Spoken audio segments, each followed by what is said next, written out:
Mondays to Saturdays, 8 p.m. locally, 4 Eastern Time, and other timings across the world. Tune into our radio services, Spoon 107.5, Fabric 101.1, and Super 95.5.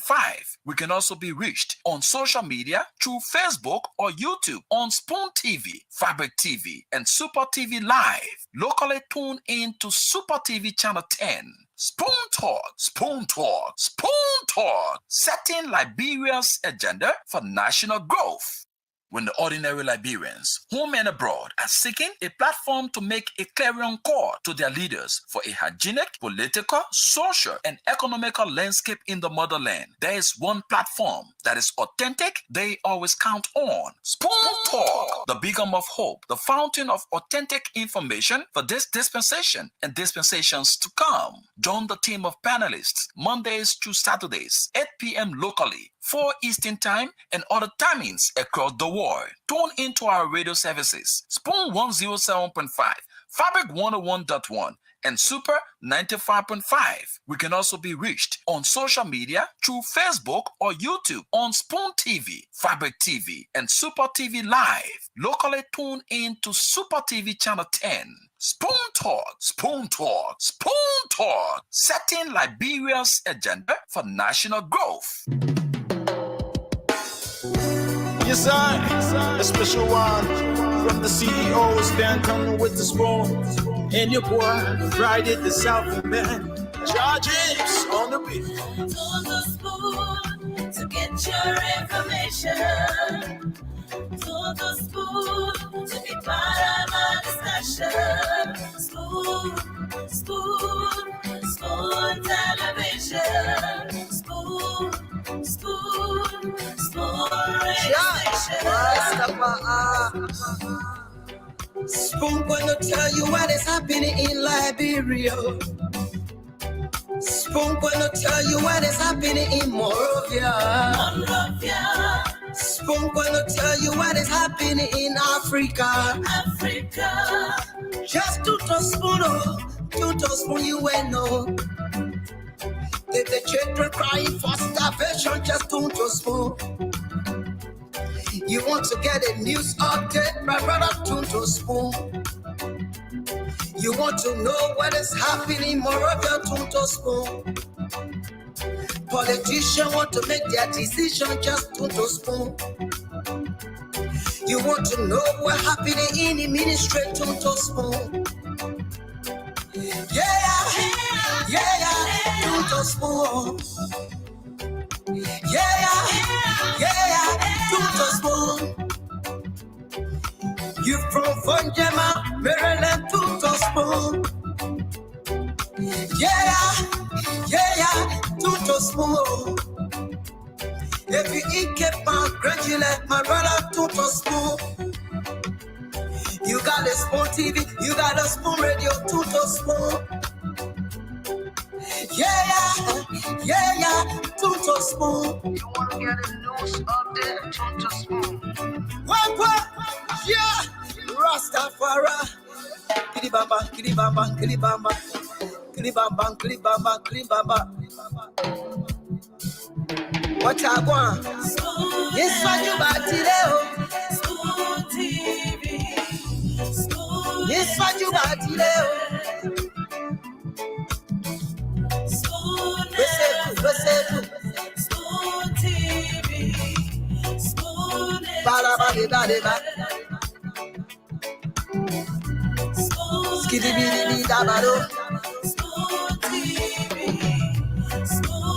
Entertainment.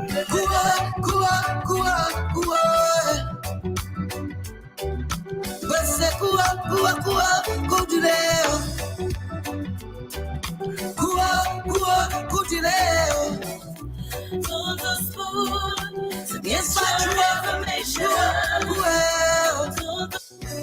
Yes, a special one from the CEOs, Dan coming with the spoon. And your boy, Friday the South Man. Charges on the beat. To the spoon to get your information. To the spoon to be part of our discussion. Spoon, spoon, spoon television.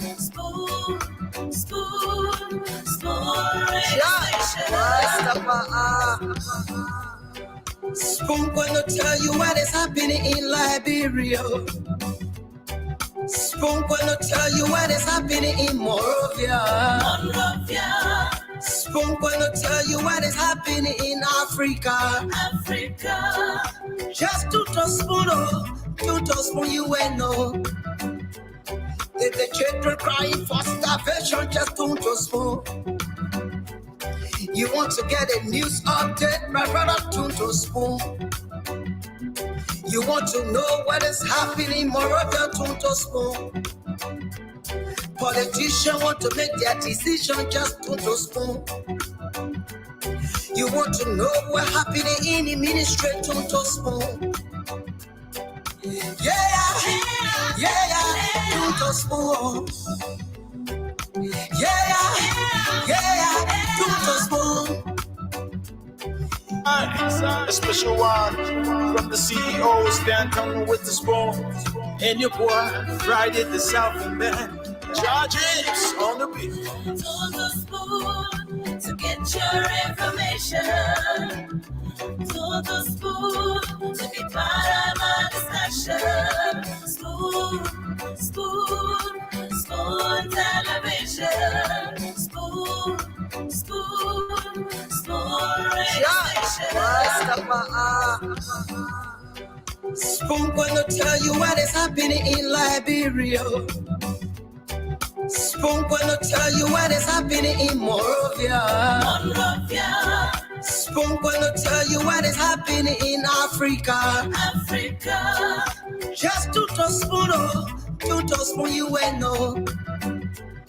If the children crying for starvation, just to spoon. You want to get a news update, my brother, to spoon. You want to know what is happening, Moravia, to spoon. Politicians want to make their decision, just to spoon.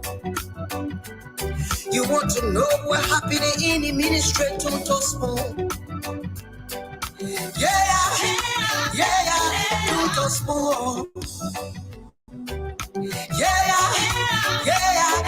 to spoon. You from Vonjama, Maryland, to spoon. Yeah, to spoon.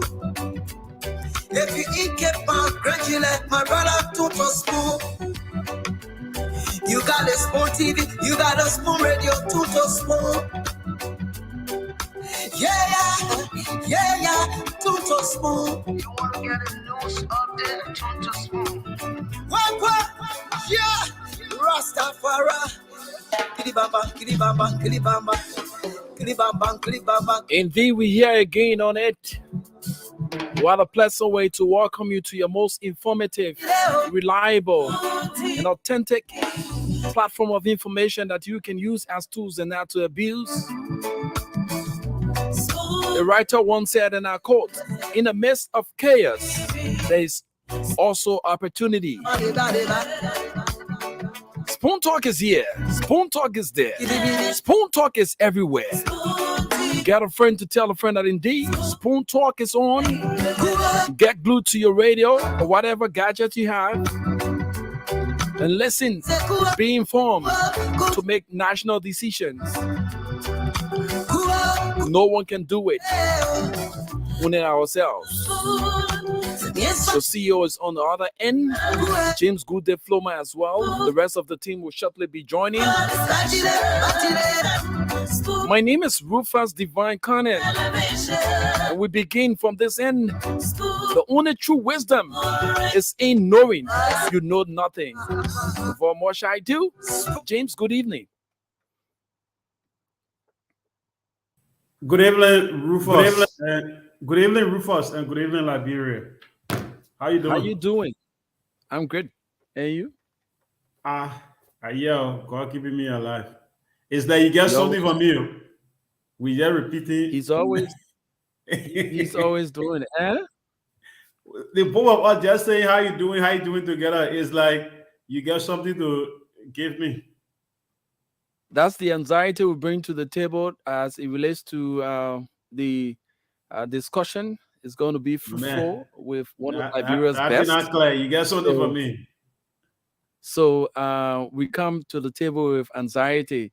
So we are speaking like, like twin. The CEO know what I'm talking about. Okay, CEO, No, I reduce my eyes for that. I understand. I understand. Catholic code. But I like what you said because in the midst of cares, there's opportunity always. And if you read the book, The Art of War, you're going to find out, quote, in the midst of cares, there's opportunity. That's a beautiful one. There lies our country called Liberia.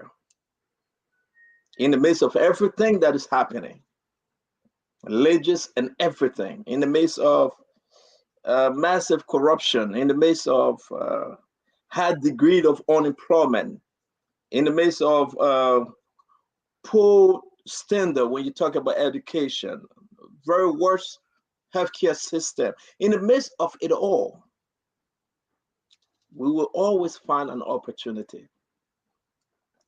And that's why we are here today on Spoon Talk. And that's why we're also here today to speak with a legend. Though I may disagree at some point with him, but the legend is Dr. Toga McIntosh. That's why we will be talking about the chances of Nathaniel Fallow McGill. We'll also be talking about the way forward for CDC, the UP, and even Alexander Cummings, as Alexander Cummings continues to make rounds in America. In the midst of the dark time of Liberia, where is the opportunities? Looking at the political leader from everywhere, Tewon Gonglo will be hitting Nimba or Bon County, somewhere around that this weekend. Madela Cooper is still in the state doing her thing, trying to bring folks together. Not bound say he's running. We still wondering what's going on. Simon Fremont is back and forth, America, Ghana, Liberia, somewhere around the world, making the case that he would be the best person to lead Liberia. George Manawia is sitting as president right now. And the question is, the situation in the country is very, very dim. Mr. Cummings is in America, as I said, making rounds, trying to bring about CPP the best way he can. Former Vice President Joseph Yeman Boakai working on DAL, or UP or something of that nature, Banda Ure, ALP doing his thing, trying to collaborate with UP, and, Yombly Kanya Lawrence, I don't know her position, in position, no position, but I still consider her to be the political leader of Liberty Party, half of Liberty Party. Musa Bility, chairman, I don't know the way forward for Liberty Party, but in the midst of all of those, Rick Monroe, Rufus, we will still find an opportunity comes 2023.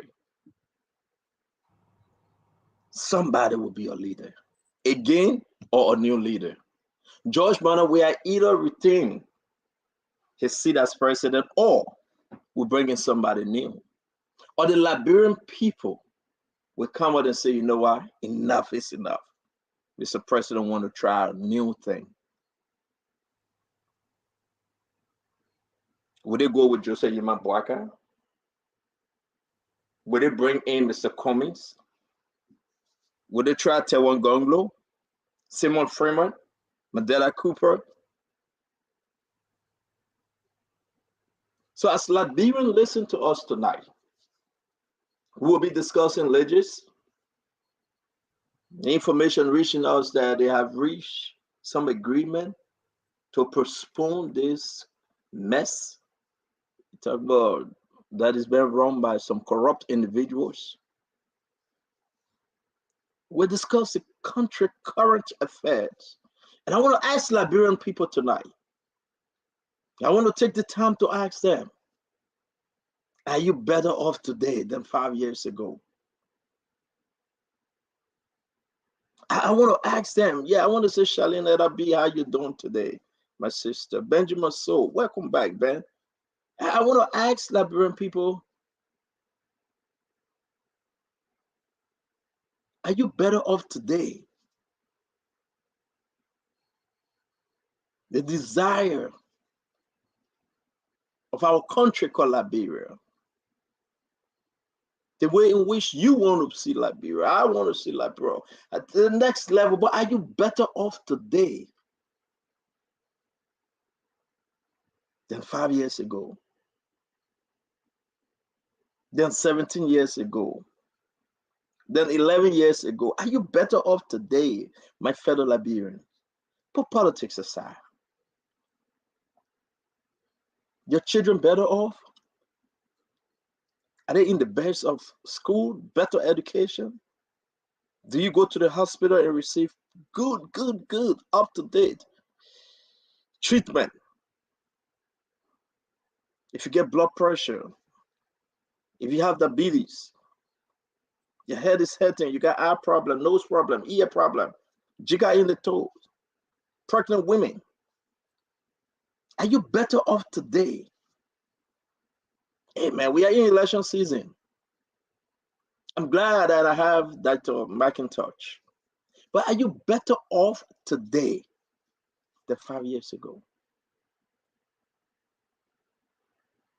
Joseph, what we tried to say, you've been working for 12 years. We have seen the work of Dr. President George Manawia. But we don't know about the medical commies, though. We heard of him, Coca-Cola Pressburg. Wait, he redeemed Liberia? Should we try him? Should we try Mr. Cummings? Should we stick with George Manawia and give him another 6 years? Should we go back to Omar Joseph Boakai and with all the 12 years and 40 years work experience? Should we give it to him? And should we try Teron Gonglo that have been fighting for human rights, fighting for your right? Should we try the businessman Simon Freeman? Should we bring in another woman called Madela Cooper?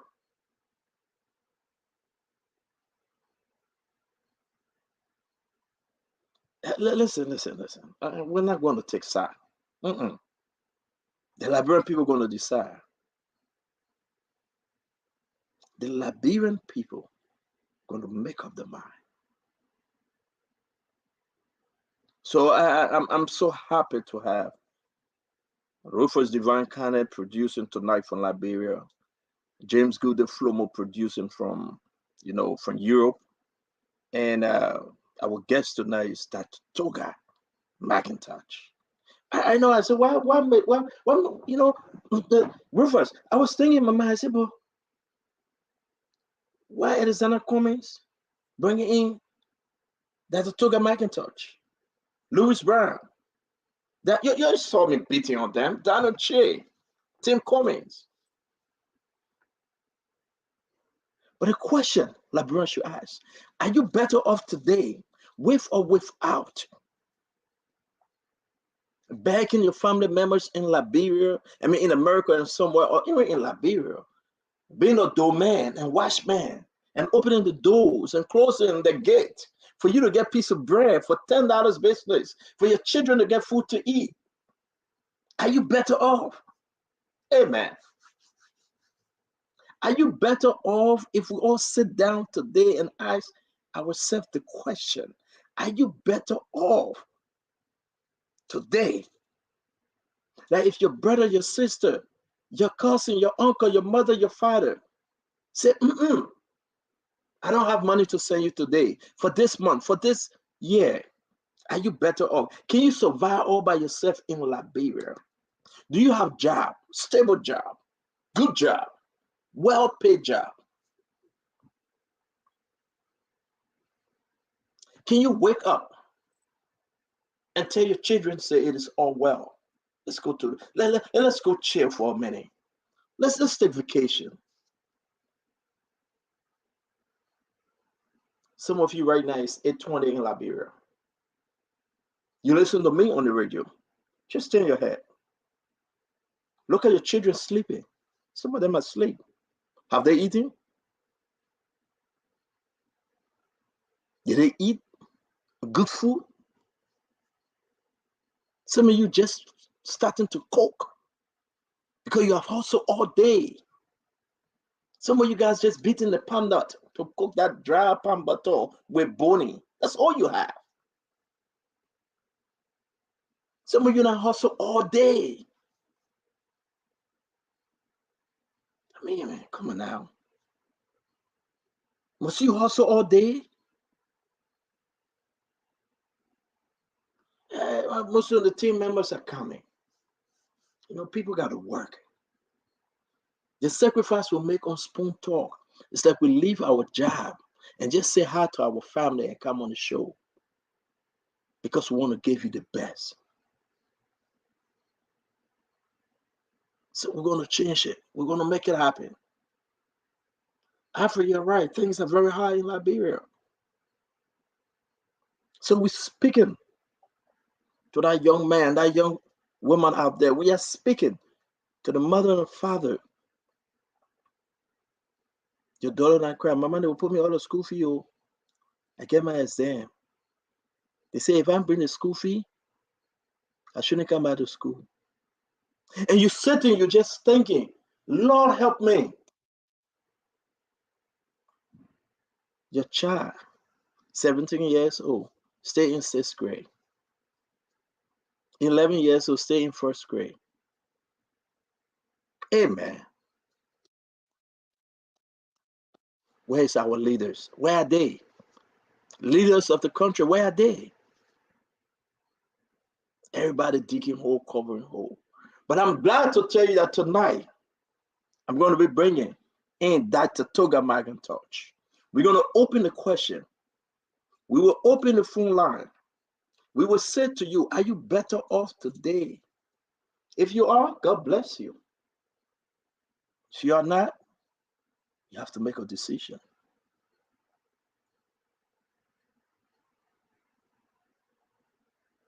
Everybody gets school in Liberia now, but the school fee is so high. Everybody gets school in Liberia, but the children will be walking to school. Mama, I'm going to school. Okay. The child will not reach the school till they ring the bell and they say school over. That child reach to the door, the child go by. The child hustling. Have you seen my fellow Liberians that you see between the cars, the 10, 11, 12-year-old selling chew gum for 35 cents, maybe $1? Is your life for your child to sell chew gum? Is that your life for your children to sell bread for $1? Amen. You now hustle all day, and you put your child on the street, go sell just a bag of water. Just for you to get something. Is that the Liberia we have come to know? Bring in Dr. Toga McIntosh. Let's have some good conversation here. Folks, you know, listen, let me say this to you. I'm very sorry, folks. I'm not mad. I'm glad. I will always be glad. I will always be glad. Because comes 2023, each and everyone must make the hard decision. It may not be what you like, but you must make the hard decision that we will not go back. Dr. Toga McIntosh, we want to say thank you again for joining us on Spoon. You are always welcome.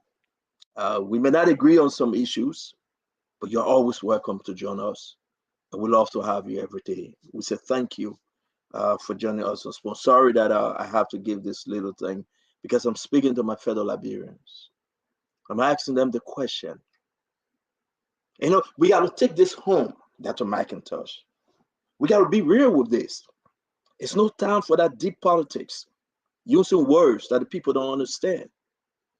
Somebody today just sitting right there, guess what? They are looking at the young daughter, son, sleeping, going to bed hungry.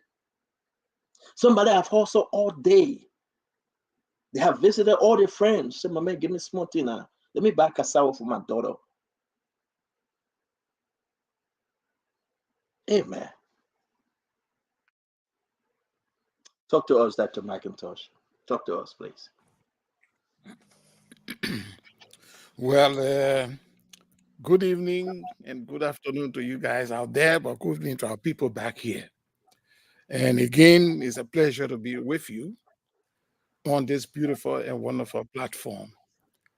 And I think I like the way you're introducing today's discussion. And perhaps I should add that our conversation last night, the anticipation, which I think you raised a little bit, is to speak a little bit about the discussion of last night, which is legacies, or not the legacies per se, but the census. But I think I liked the two things you said in your introductory remarks that we should take into consideration today. Are we better off today than we were yesterday or the day after or the year after? And the second one is this question of, you spoke about opportunities. Despite all the chaos, despite all the hardship, despite all the ups and downs, a group of people that want to move forward, we have to keep looking in between those mazes, looking for that opportunity and preparing themselves to capitalize the opportunities that they will find at their disposal. I think I like that very much. And I think this evening, in our conversation, we might find ourselves talking on those two critical issues you raised. Are we better off? And are there opportunities? And if they are, how do we harness them? So again, thank you very much for the invite. One thing, just a small footnote. You said we may not agree on a number of things. And I just want to add a small footnote. We do agree on some interesting things.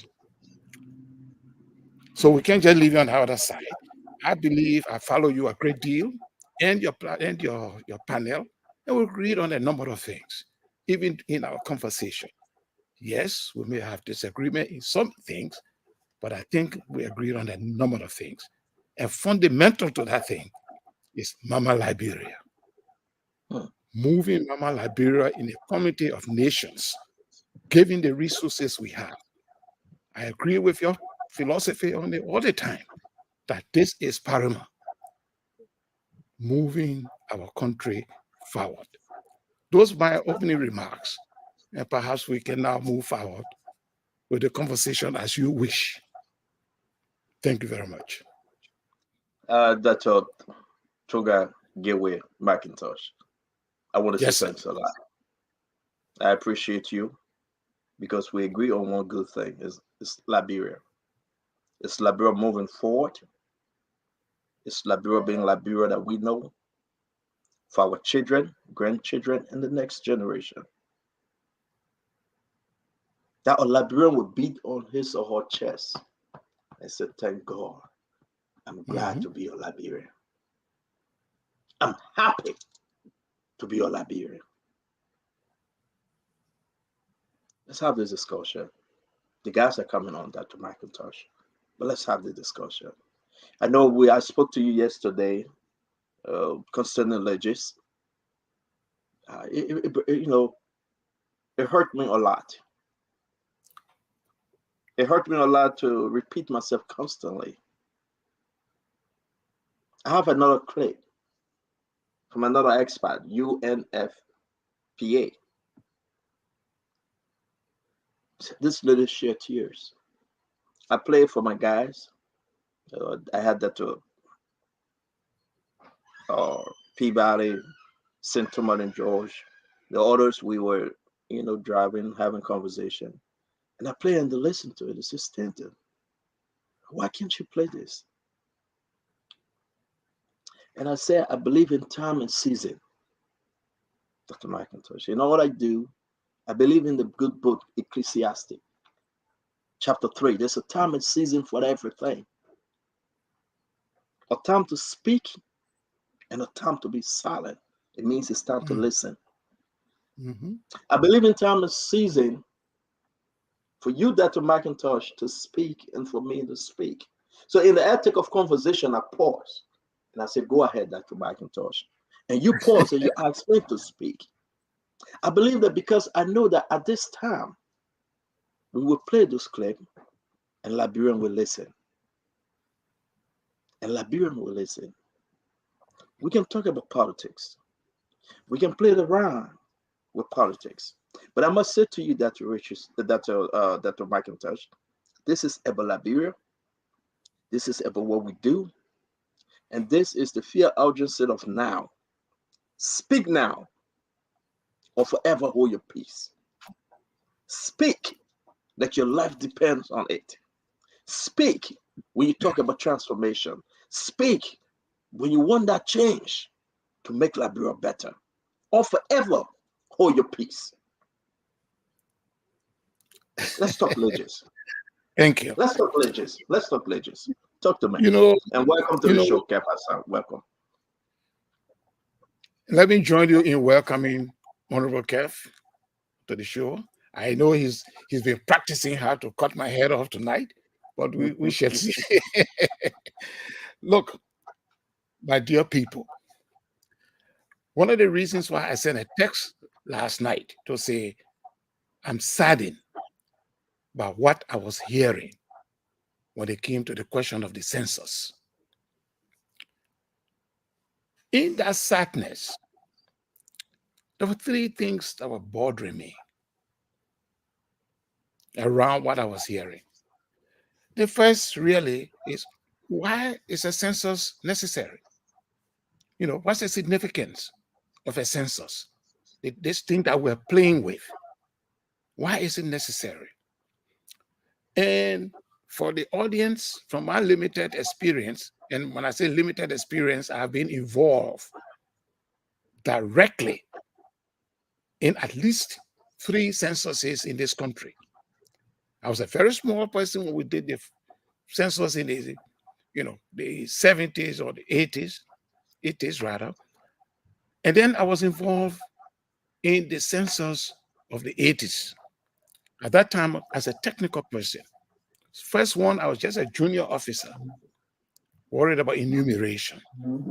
And then when we took the last census, this last census, I think close to 15 years ago,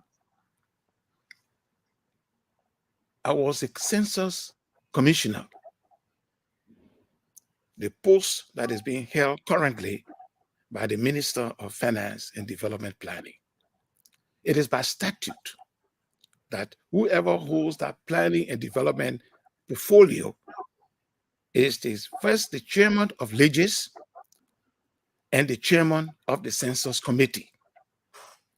So I serve in that position. And the planning, the programming, the execution process was as difficult in the absence of resources. I'm not talking about, just after the election of Mrs. Sirleaf in her first term. We had to mobilize the kind of resources. We had to get the international community behind us using the tradition of international census. And at the end of the day, the census was executed. We got the results, and planning and programming of the countries went on. So why is census that critical? It is an international obligation. If you're working with the United Nations has some relationship with the world to make decisions as to resource allocation, to make decisions as to how to treat a particular country. It is important that they have some information. Now, it means all the countries around the world will provide that information. And it is agreed at the international level that is done every 10 years in each country. It provides a number of information: poverty information, information on shelter, information on birth rate, death rate, and all of these things. So every 10 years, you have to go and meet that international obligation. Resource allocation. If you know how many people living in Maryland, or in Grand Bassa, and you are taking national decision in the planning council, the number of people in that place by age category will direct the government's attention. Schools, health, roads, you just name it. So you need the census results to do that. Then there's the question of legislative representation. That means in our constitution, in the electoral laws, they are talking about how many persons a representative will be representing. You can only get that information from the census result every 10 years. Migration, death, birth. So if you do not have a census and you're on your way to elections, you may either undercut the number of representation or you may overstate the number of the representation. For the common man, for our people who just listening to me, it means when I go to River G, the fact that River G has 2 representatives, River says 2 representatives, Monserrato 17 representatives, is population density, the numbers. It's not because one is called Monserrato and one is called River says. It's the number of people. So the census information tells you the distribution of that legislative sum. So what I'm saying, my dear people, and Brother Spoon and his team, you need that information to be able to meet the international obligation, to be able to allocate social facilities and resources, and to be able to determine your legislative representation. Now, when you come to the question of this current Liberian census, what is the situation? Why are we finding ourselves at this place? And I'm glad you just announced that I think the decision from Representative Yankwes, then committee discussion, if it is true, that would be good because we are not ready to be able to come up with a quality data. And we will speak about that, I'm sure, as we go along. But the Liberian situation, that whole question of procrastination and delays, let me make a quick comment on it with your indulgence. In 2018 was the 10th year the census should have taken place. So in 2017, when we were doing the elections, discussion with the international community on the holding of the census the following year had commenced. Obligations have been earmarked. Discussions had taken an advanced stage to hold the census in 2018. 2018 comes and we install a new government. Rightly, the government said, look, at this time, we are not ready to, go in that direction. We need a lot of things we want to. That was a good appeal to the international community. They had no problem. So they gave us to 2019. Understanding. 2019 comes, no hay, no tea. Now, what was holding it up? Was it we do not like census? We do not want to undertake census? We do not have the capabilities to do census? No.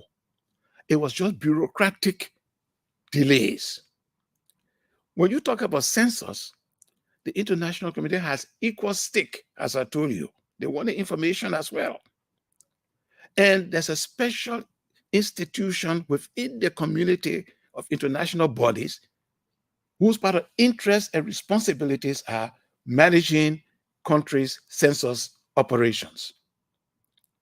We got to the place in this country, the memorandum of understanding between the international community and our government became a problem because of the contents into that thing. Who controls the funds? That was one critical element. And the reason why I know that is it got to a deadlock. I'm talking about 2019. The UNFPA then changed country director. the country director that came, after a short while, he got a little bit, I don't know, confused, not even confused, he got concerned. And his option was, I'm going to return the money that was put off from the UN side. I'm going to return it. It was at that junction, the government said, all right, please do not return it. We are prepared to sit down and discuss. I received a message. I was out of the country by the United Nations, UNDP, and they called me and said, look, can you come and see if you can get, some consultancy to bring the sides together to solve this problem? I did. That's why I said to you in my text last night, I was saddened because we're not talking about 2019 towards the end. 2020, first part of 2020, this meeting took place at Farmington. I moderated the negotiation between the government and the international community, including the World Bank, that has some funding towards this. At that, we met for 3 days, and we agreed. I talk about the people who were concerned, the government and the international community, that this money should not go away. We will hold a census 2020 March. You go there and work out the community, the details. I was part in my report to come over the drafts and so forth. That 2019 first part, 2020 March, census should be held. That did not take place. You see the delay? Again, the memorandum of understanding that was required was signed. It was actually signed, but now the implementation process became another problem. So somewhere along the lines, I'm worried about that delay, knowing that the international community is watching us, waiting for our statistics. If you go to the international financial institutions and you are asking for money to help your education system, and you don't have statistics in your country, you got a problem. You got a problem. So somewhere along the line, that delay was a bit concerning. And because of that delay, and where we find ourselves today, the question of the quality that must come out of a census.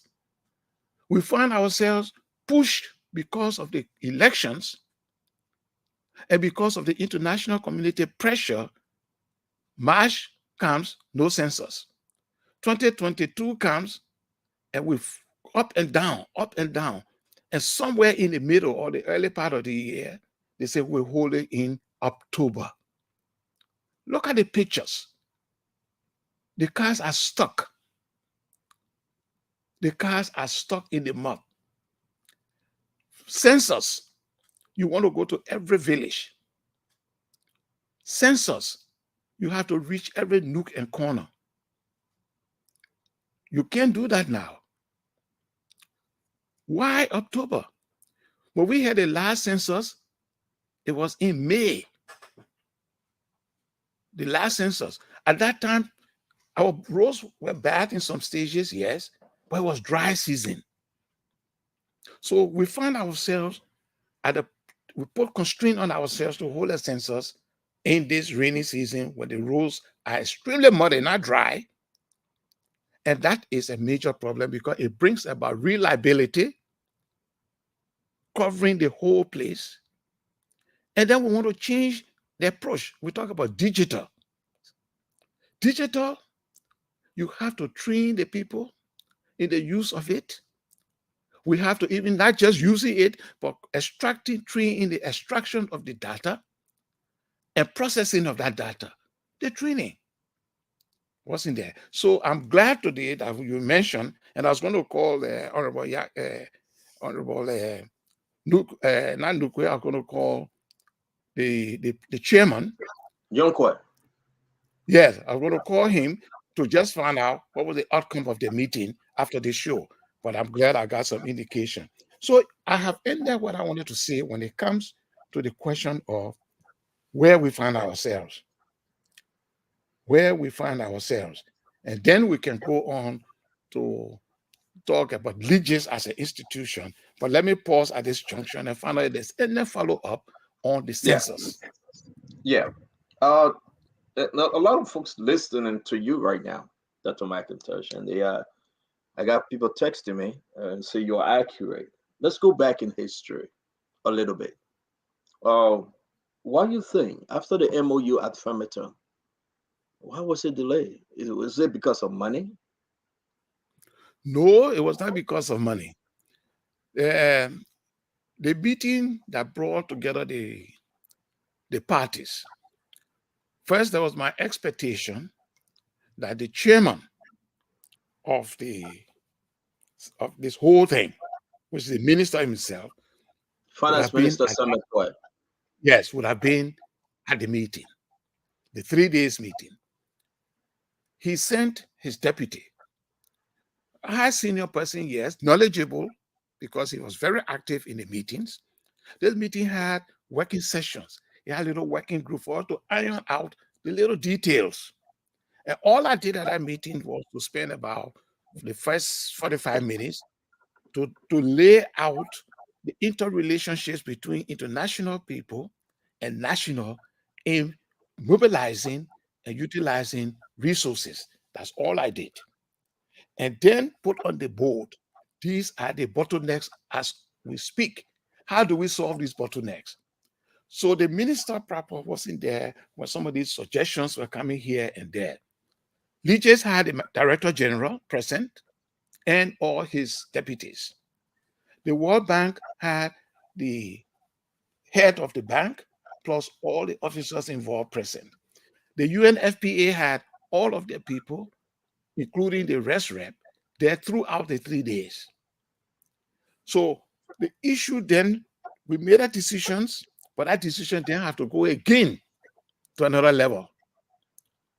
When it got to that level, first the notes went, the minutes of the thing went, and my understanding, because by that junction, I'm out of the process.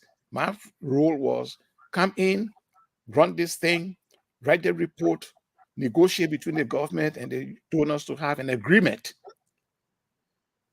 Implementing that, I'm out. So let me ask you, let me pause you. It's good. Let's just take it step by step, Dr. McIntosh. You went in to bring government of Liberia, international partners, World Bank, everybody, to have some agreement. Because now the money is in there. They say, you know what, you guys not serious, we're taking our money, we're leaving. Who approached you? The government of Liberia approached you to come in? The government of Liberia. No. The conversation, when they say we are moving out, my understanding, I was not in the country, but my understanding was the director general, the country director of UNFPA say, we are pulling out. We got a request from Tanzania or somewhere that needs some money, census money. And then maybe other people like hold on 1 minute. So they were now trying to take Liberia's census money that's supposed to be for Liberia to send to another country. Oh yeah, that's done all the time. That's done all the time. When I was at the World Bank, but why? Why, Dr. McIntosh? Because the question is, when they say the money is allocated, it's allocated for a purpose. If the money is allocated for census, that the money in the basket, in the UN or the World Bank thing, we allocated money for census. They have responsibilities and obligation to census from Ghana, census Nigeria, census. So census. At that junction, when they say for Liberia, we're getting this much.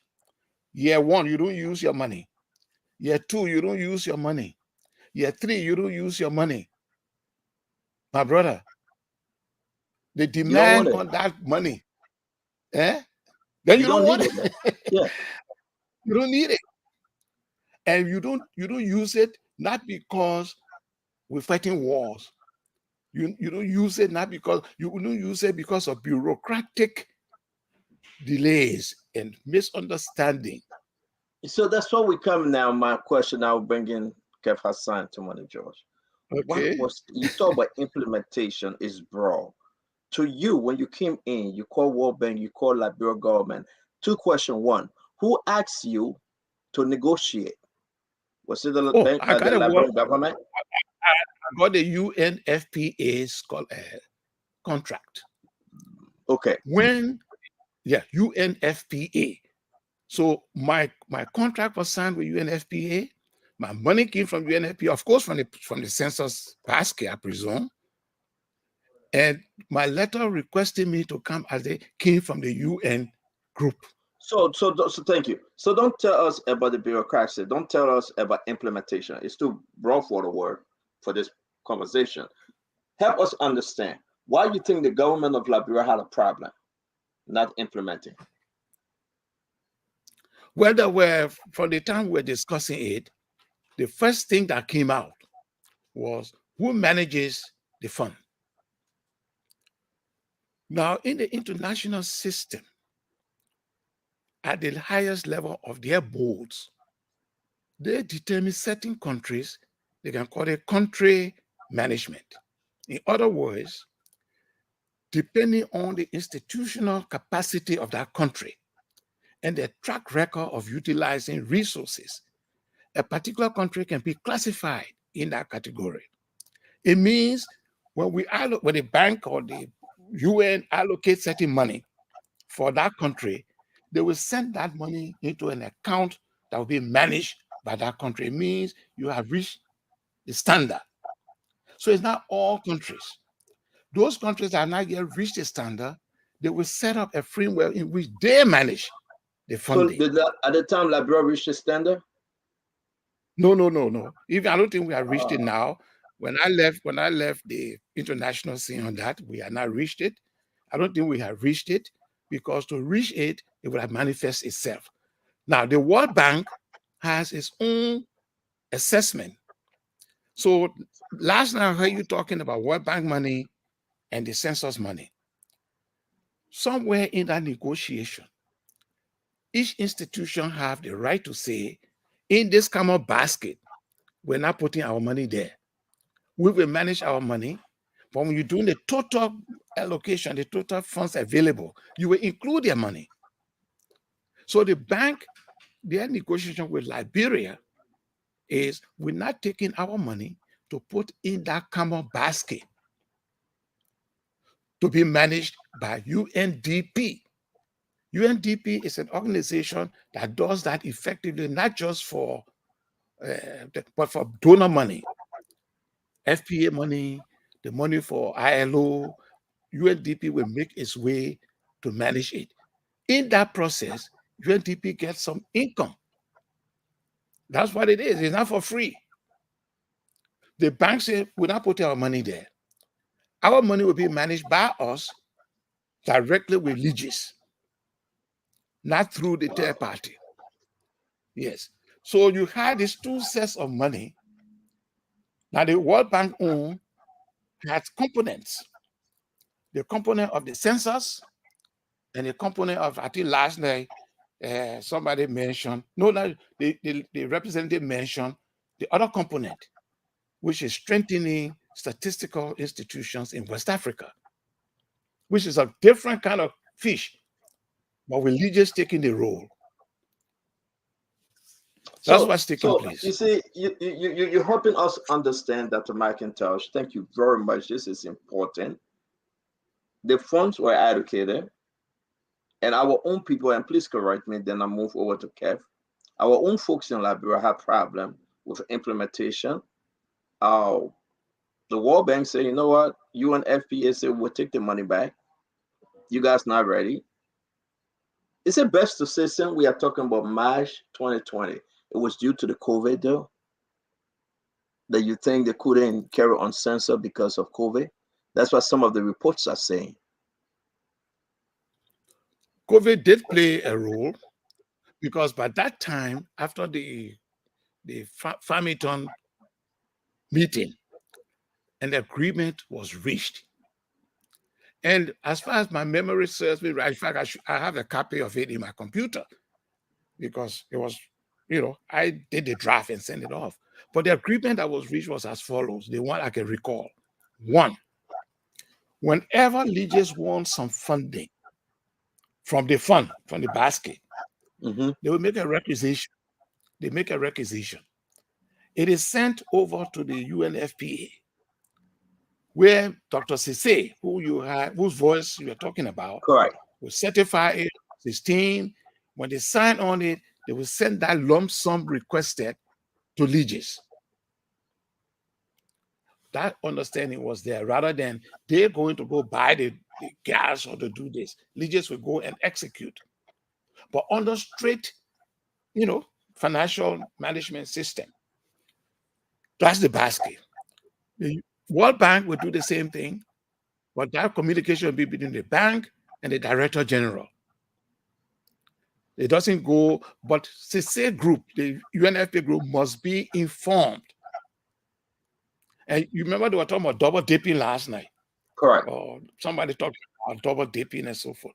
If that information is not flowing to the bank as should be, the bank will not know whether you bought the gasoline. Oh. You see? And then in your own conversation with the bank, you can say, I want gasoline. So you going to Mr. Sise from UNFPA. You're not coming to the bank, but you're not sending the information, all of the information from UNFPA, finance management system, the record, to the bank, that the bank can be informed that I bought 10 gallons of gasoline. So that's the double dipping. We got another expert from UNFPA that we spoke to. I have the recording. In the middle of the program, we're going to play that, and I think you will know this person. The person is so angry. You hear nothing different from that to Sise, and that would be surprising for the country tonight. He's angry what? The person is so angry based on angry because the way in which the Legis carry on their activities, they felt that it was massive corruption. But we'll listen to that clip. Kev Hassan, please.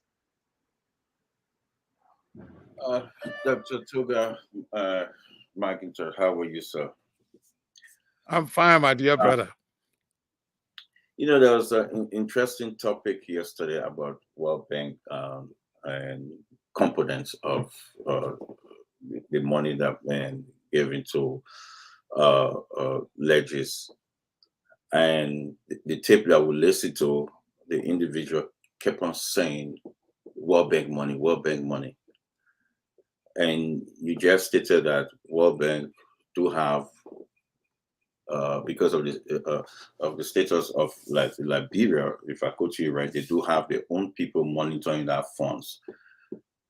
I want you to elaborate on that and let the people know that how hard or how easy that, or if one can go into the World Bank money that easy and take it and use it on the personal and for personal use. It will be a little bit difficult. And particularly we wanted to just take this one case. And the difficulty in this particular case is that the bank first has an office here in Liberia. Right. In the office, there is an officer that is overseeing that particular fund. In addition to that office, in the Legis office itself, there is another DEX officer from the World Bank that sits in particularly all the discussions, the meetings. DEX officer, that person is there, paid by the World Bank. So then you have in the Legis itself, a Legis staff member who is designated to manage the project under which that bank is the funds are to be used. Now, as we speak, I told you the bank's money come in two categories. It's one field, but it has two components. the component that has to do with the strengthening of statistical institutions in West Africa. There are 7 countries involved in that money. Liberia portion of that money is in Liberia. Cote d'Ivoire or Ghana is there. So then in the Office of Legacies, there is an officer who is there to manage that aspect of the money. The census portion of that money, there is the census coordinator and the DG. Of course, the person managing the other half reports to the DG, just like the census. So you got these 2 tracks going. So it is difficult for you to go and steal. They say this about saying chop, to go there and chop the money just like that.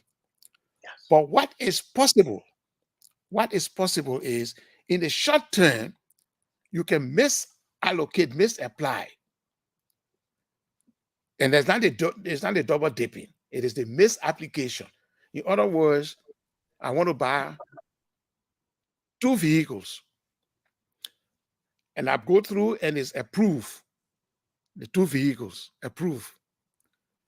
It goes to the bank approves it. I go to buy the 2 vehicles. I've already asked for 2 new vehicles. But when I go to actually do the purchasing, I buy 2 used vehicles. You see what I'm saying? So logically, the process went through, the procurement arrangements clear, but when I came to execute, I play some kind of thing and I get some surplus. That's possible. The double dipping issue they raised, since I had 2 baskets from which I can get funding to execute a project, which is census in this case, I can go to basket A, where I'm dealing with different set of people, different rules, different accounting, and get $50 out.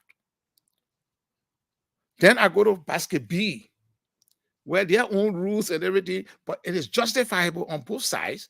They give me $50 as well, like double dipping. And I go and buy the goods or the car for the $50. So another $50 somewhere. And I think it will take a period before the auditors who will now come to audit the use of those resources, both baskets, see that double dipping. And until they see that double dipping, it can occur. So it's difficult, yes, but people got a way of going around difficult things if they want to cheat. Okay, so I think that's the way I can answer you. You answer it brilliantly because the argument that was on the flow from the discussion on the tape now about double dipping or missupply. It was going into the funds and clear everything out and leave $0 and use it on their own. My argument was it's impossible, and you just stated it's difficult. If I quote from it, it's difficult. What you're saying, it could be possible. So if that argument was on the floor, double dipping or misapply, then we have a discussion here. Like you said, you're giving money to buy a new vehicle. Being used vehicle. Possible. We don't know if that's the case, but that's not the case they're talking about. What they're talking about, $0 in the account of Legacies. Certain people took all the money and put it in the packet and sitting down at a calabash or somewhere having fun. That's what I said. I come in and say it's very difficult because they have a monitor team in Liberia. And thank you for making the Liberian people to understand that how difficult it is to go in there and take all the money and put it in your pocket. And that's, I think, that is the misleading. Let me make one small clarification. I have, over the last few months, I was contracted by Legacies to prepare what we call the capacity building assessment study. My contract the signature on my contract is between Legis Director General and Toga McIntosh. But the bank, for where they're getting this money for, had to participate in the vetting of the 3 possible consultants to do the job. The bank was present. After that incident, the bank negotiated with me my charges. The bank, because they are the one paying. When I finished the job, since it was Legis and myself that signed, I will send my report to Legis. Legis cannot pay me. So Legis would then send my report to the bank and say, we have looked at this report. We are even doing the drafting. The bank is involved. But they say the final document, we from Legis, we've looked at it. We think it's okay. We want the bank's concurrence. The bank will not release my payment until that certificate, it's a piece of paper. We satisfy that the document prepared by Dr. McIntosh is satisfactory. Signed by DG and signed by the bank person. It is only at that junction that I will wake up one morning and see in my account my payment. I don't have to go to Legis. So in that case, what we were discussing, the rules, the this and that, you can be guaranteed it is safeguarded. The other scenario, I sent a letter to the bank. I'm the Legis director. I said, Mr. Director, bank, we want to buy stationery for the census. Here's our performance, what do you call it, pro forma invoices. The bank see no difficulty in there. They send that money into your account. The first one I said, they pay me from their account. They send that money to their account. Now you have to use that money, use your own purchasing mechanisms, and go get the goods. And this is that portion of it. You got these difficulties we're talking about, that possibility. But in my case, where the bank will pay me, you know, I can even sleep because I know my money will be there. I will now, you know, spend a sleepless night. Once I do a good report and send it to them, and they have 7 days to say good or bad. I don't hear from them. I start thinking, well, my bank account will have my money. I don't have to go to Legis. Dr. McIntosh. Listen, and I would say to you, Dr. McIntosh, Yeah. the reason why Kev Hassan is on this show, he's not a fool. He's a wise guy. Oh, he's now going to answer the question that way. Exactly. Kev Hassan will do everything to be Kev Hassan. Let's go listen to Molly George. I listened to him last night. He had a point last night. I listened to that. He's there. He know how to point. George. Listen to Molly George. Thank you. Dr. McIntosh, I always like to thank you for your service to our country. You have served this country very well in many capacities. You have served the country. I've been knowing you long before this government came to power, from the past. So I know what you have done for this country. You earn my respect and my admiration. On the issue of Legis, basically my concern is the recordings that we've been listening to. It's very damning. It's very embarrassing. It's a national disgrace. But my question is, I'm someone who's okram with the whole Legis issue. What are you hearing from the World Bank and United Nations, the population, the UNFPA? What are you hearing from World Bank and UNFPA about the status of our census? Are they still? Are they frustrated? Are they concerned that we have not held a census since 2008?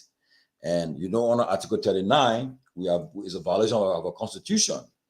and we are aware of that. But so, what are you hearing from the UNFPA and the World Bank about the status of our census? That after in 2022, so that's almost I mean, you know it, more than 10 years plus we have not conducted our census. So what are you hearing from them? I'm sure I'm sure you're still in contact with them and you still hear what's going on. What are they saying about our census status?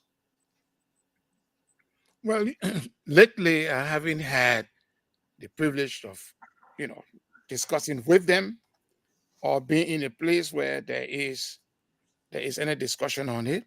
The last time I had that opportunity, there was a meeting only of the international community. It was held at the One Plaza, the UN house. And I was invited to come and brief the international community.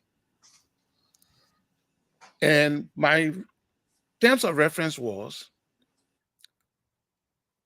we are now getting somewhere of the census. Memorandum of Understanding signed, the movement of funds agreed to.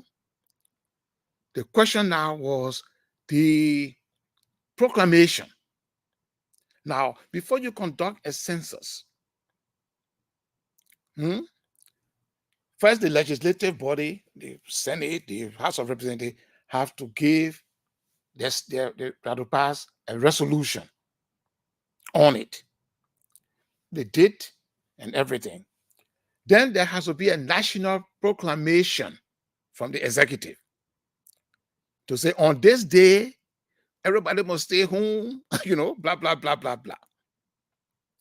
So somewhere in the time the meeting was finished, papers signed, there was a period of no activity. At that junction, the international community, the Liberians were not there. I mean, when I say Liberian, the government wasn't there. I was invited to that particular meeting. Not as a consultant with pay, but as a Liberian who also, and let me make this point clear, because when people will be wondering why is it now that I say the UN sent for me and this and that. In the United Nations system,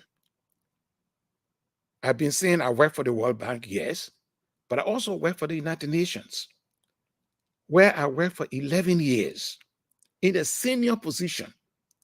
When I was retiring, I left the UN with a what they call permanent staff. Only a few people have that. A permanent staff means until I die, I am considered a UN staff. And I can go to any country, walk to the UN office and say, I'm here. And it will put my number in the computer to verify. When you verify, and say, oh yeah, that's Dr. McIntosh. The next question they may ask me, what can we do for you? I will tell them, if it's possible, I will have something to do. So when you come from that kind of background, and the people know that you are in that category, they will invite you to some of those critical discussions. So that's the only time we discuss this census thing. But I do know how systems like that work, because I've been inside those rooms. They will discuss with you diplomatically. In other words, looking at you, and you got to use the right diplomatic language for you to leave from there comfortable. When they leave you, and they're in their own little cycles, they can use phrases like, oh, those people are not serious. Or, I don't think we should pursue this. But they will never say it when you are talking face to face. So, if I were to answer your question, I've not been in a situation where I see that diplomatic talk versus that. The last time I spoke with them, they were concerned. And I was asked to brief them on what had transpired, what role I played in the negotiation, and what my observations were. I think that's all I can say to that. Okay. But to answer your question, generally, they will be concerned. I told you the international community itself is interested in the results of the census, not just Liberia. Yeah. let me. I know you come with your second question, Sentumane. Let me flag what Representative Yankwat just shared with us. Dr. McIntosh, Probably he said serious. following Okay. serious meeting between the House of Representatives and Legis, along with UNFPA, it was agreed that the census will be extended by 15 days, commencing November 7. This is from the chairman on that committee. Yeah. So the announcement, it's a good announcement. Today is the 20th, and it will be commencing. But do you think everything will be in place before the 7th? The answer is the economists will say it depends. And when they use that phrase, it depends, they allow saying it depends if this happen, then that will happen. When they left that meeting today, some of the criteria and the issues that are at stake with the enumerators out there, the supervisors out there in arms, they are out there in arms for certain reasons. If those reasons are put in place, training of census people and things, hard good training with your materials and everything, that's about 3 days training. Because you are training them to go out there, how to ask questions. And in this case, we're using digital. If the equipments are there and they learn how to use those equipment, then what he's talking about, I think the question could be, by that time, this accessibility, because this extension is solving two problems. One, preparation. Two, accessibility for the cars to go to the. Now, you remember they talk about mapping. That has been done. In other words, I should be able to go to Legit and say, I'm from this village in Riversness, and I want to see it on the map. They can press a button, and I will see all the huts, the little road, the pathway to the farm. I will see it on screen. I think they have that already. Because I asked a question before when I was there to do a workshop. I asked them that question and they say it's done. What I didn't do to say, oh, can I go into the room to see it? I didn't doubt them. It means a lot of preparation have been made, but the data collection, which is using that gadget or using the form that we used to use, which is about maybe 15, 20 pages. If you want to use the manual, that was the difference. Okay. So if they are prepared, they should be able to do it by 7. And the weather is good, they should be able to do it. Thank you, Dr. McIntosh. Sentumane, your second question. Yeah, okay. Isn't two. First, I don't know, with the issues surrounding allegations of mismanagement and corruption with the present management team alleges, I don't know whether there will be the good thing, a good thing for them to continue to be allowed to carry on the census, or the lawmakers, as I heard, that one of the lawmakers, Senator Sherman, put a bill on the floor calling for a vote of no confidence in them. I don't know whether there will be. You think it will be a problem if the present management team they are changed and they're not allowed to conduct the census, handle the census? Will it be a problem? Or I'm sure we got people who like brother Trina that can do it.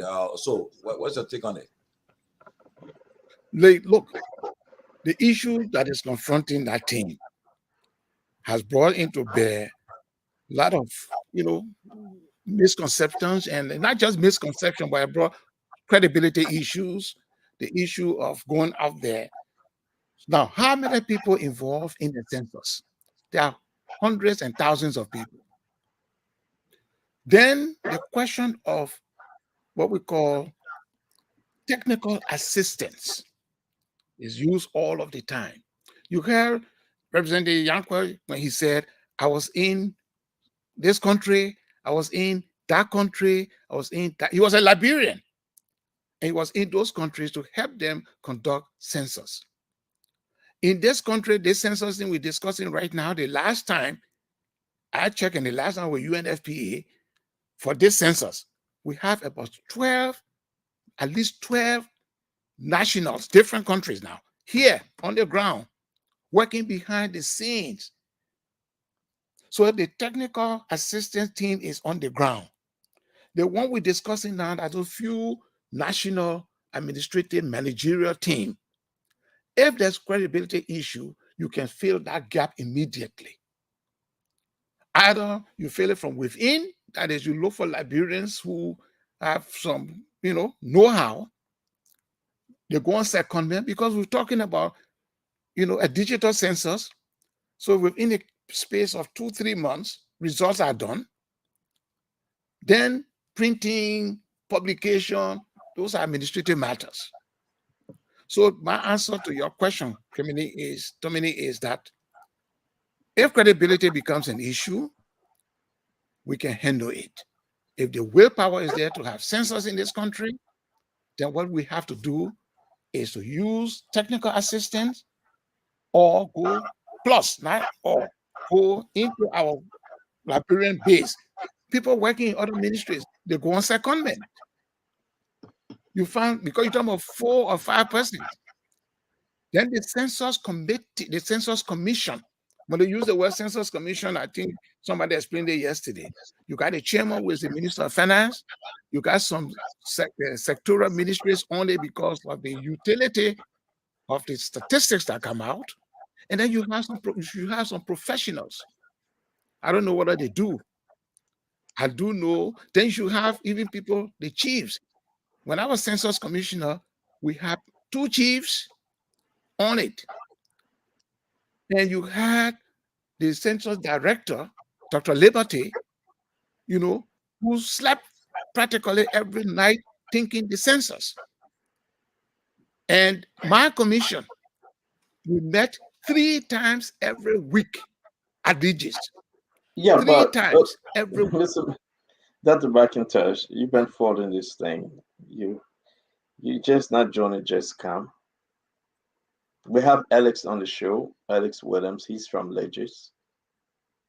Okay. He's one, of course, I know Alex. The deputy, and what is happening in the country is far beyond what you are saying. When it was your time, when you were served in 2008, to make sure that we have a post-war census done in the country, and you guys did extremely well. But today it's different, though. It's totally different. 14 years going to 15 years. I should speak to the different. Yeah, I want you to speak to the different. When you have UNFPA guys, folks accusing Wilmot Smith and the rest of them, when you have people putting blame on Samuel Tway, because he's the chairman of the board. You said it. He didn't attend the meeting when you were trying to negotiate at the time. He sent his deputy. You think these guys are taking this census attempt seriously? Do you think Liberians have the right to ask why are they stay there when even foreign folks accusing them of massive corruption? We have it on clay. Why should the Liberian people still trust them? I have video coming in today from Lo-Fi and other places that people are complaining that they say, come work for Legis on credit. Come and work for Legis. After the job is done, we will pay you.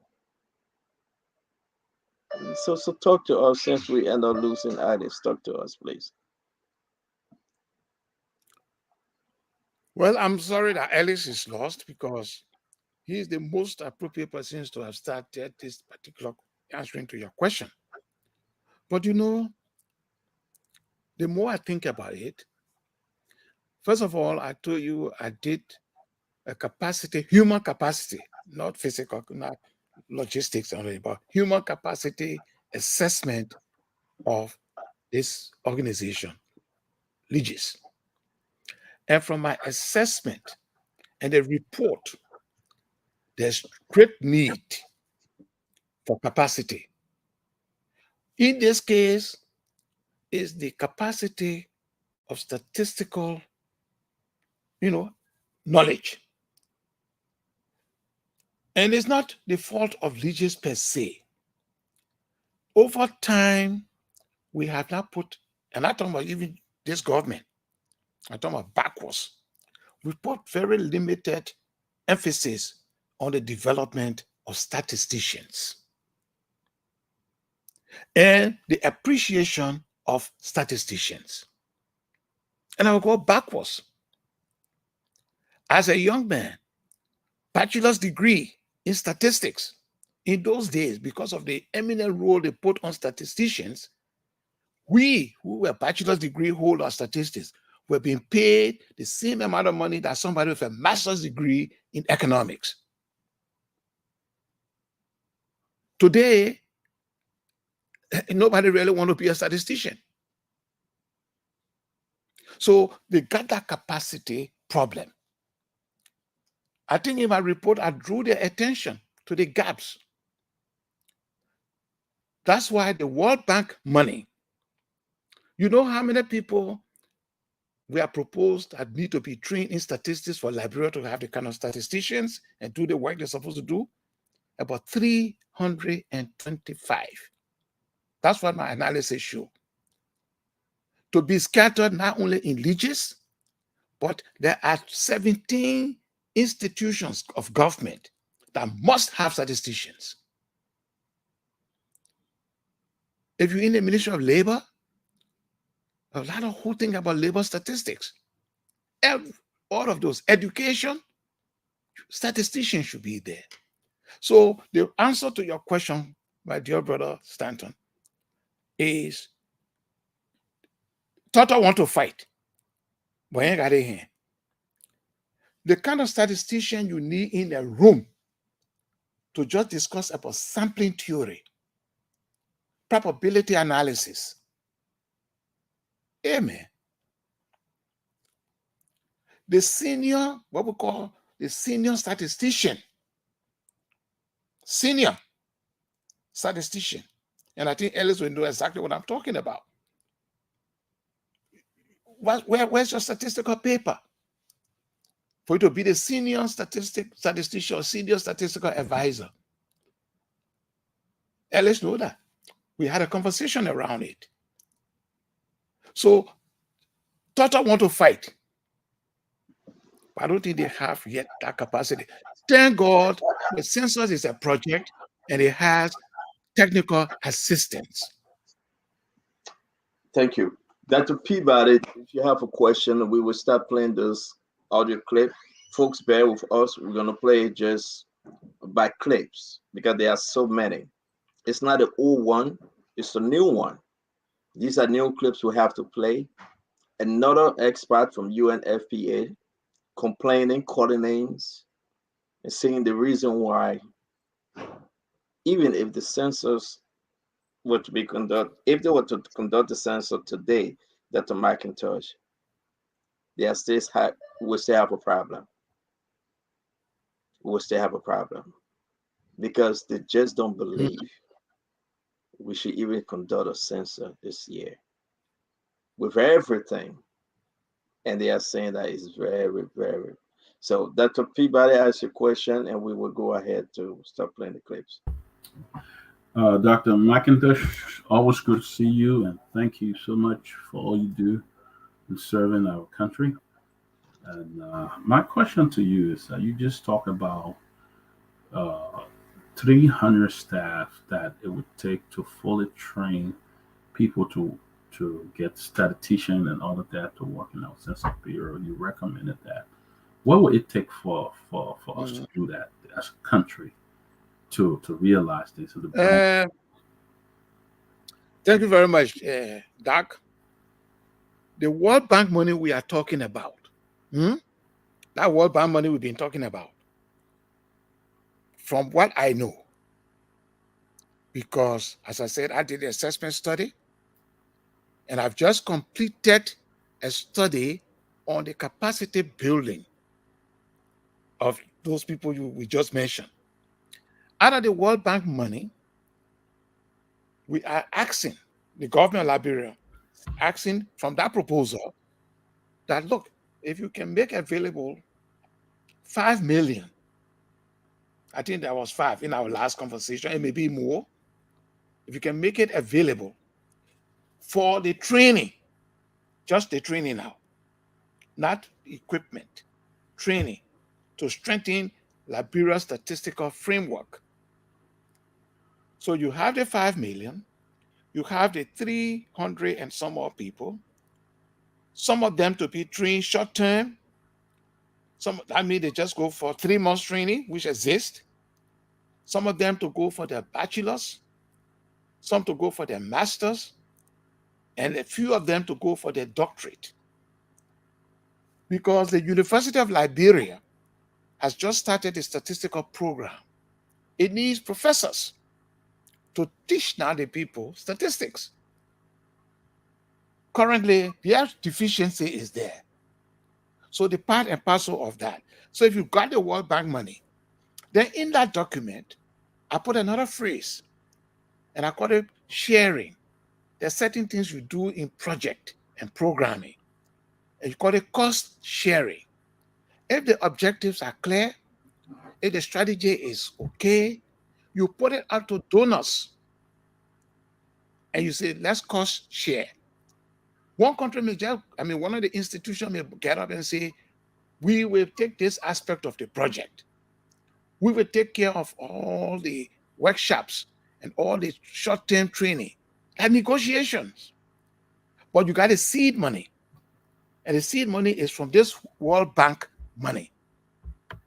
So yes, I agree with you. You got to think how you do this thing.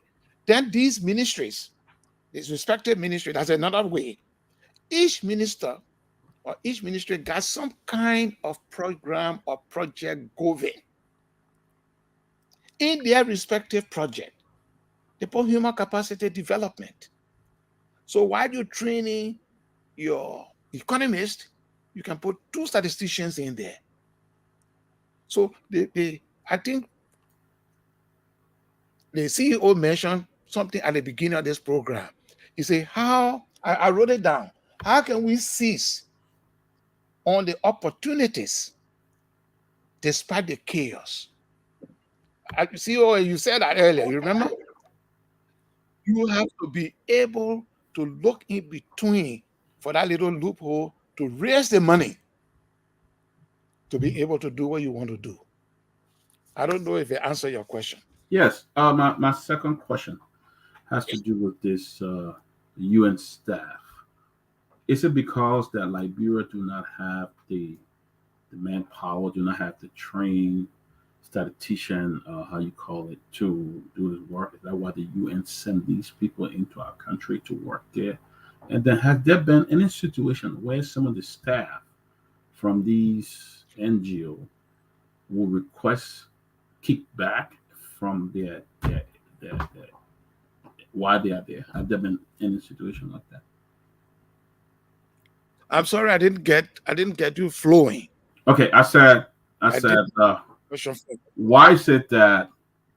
Is it because we do not have the technical manpower to control our own census? Is that why the UN will send these people to work along, or they are just technical assistant? Also, had there been any? No. Okay. I got a question now. Okay. No, the answer is no. Okay. To start with, even if you have statisticians, I keep telling you one of the points, the importance of a census has to do with the international organization themselves' interest. Okay. So they have to participate. They want to be a participant in the process. So we could have had all the statisticians. You will stay. The question will be, what type of skills you're bringing in? Are you renting? I use the word rent. What their level of experience in the census taking matters. So you may have a bunch of good statisticians. They will still bring 1 or 2. If you have less statisticians, they will bring in more. In our case, I told you, I think about 12 or 11. I can't count them. I haven't counted them, but I've seen them. I've seen a group of them. And they are here in Monrovia. They go to work every morning. In fact, they have now moved out of the UNFPA office and they're operating out of Lege's office. And they are in the background. And once they are working, we have to now work along with them to get it going.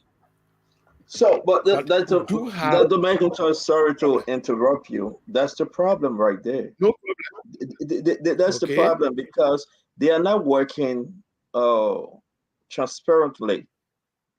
They are not working with that freedom when you talk about these current cartel members, the Wilmer Smith and the rest of them. Look, let's listen to this No, recording. Let's listen. I want you to listen to this recording, and let's play these clips, some of them, not all of them, because we do not have time. But listen to what this. The government wrote a check and sent to the UNFPA. Wilmot and Co. They had taken the mantle of office by then. Pressure on them to send this money into the UNFPA the basket from the census basket. And these guys refused. And they invited him to join them to steal some. And the guy said no. Bluntly said no. And we thought it's something we can actually handle. Dr. McIntosh, they're inviting other people for them to steal some of the money. Somebody is fighting against it. This is one of the new audio we're about to start playing, right? There's a lot. But this expert saying, these guys then, she called the name, Wilmer Smith, and saying that these guys then hijack the money. They couldn't release the money.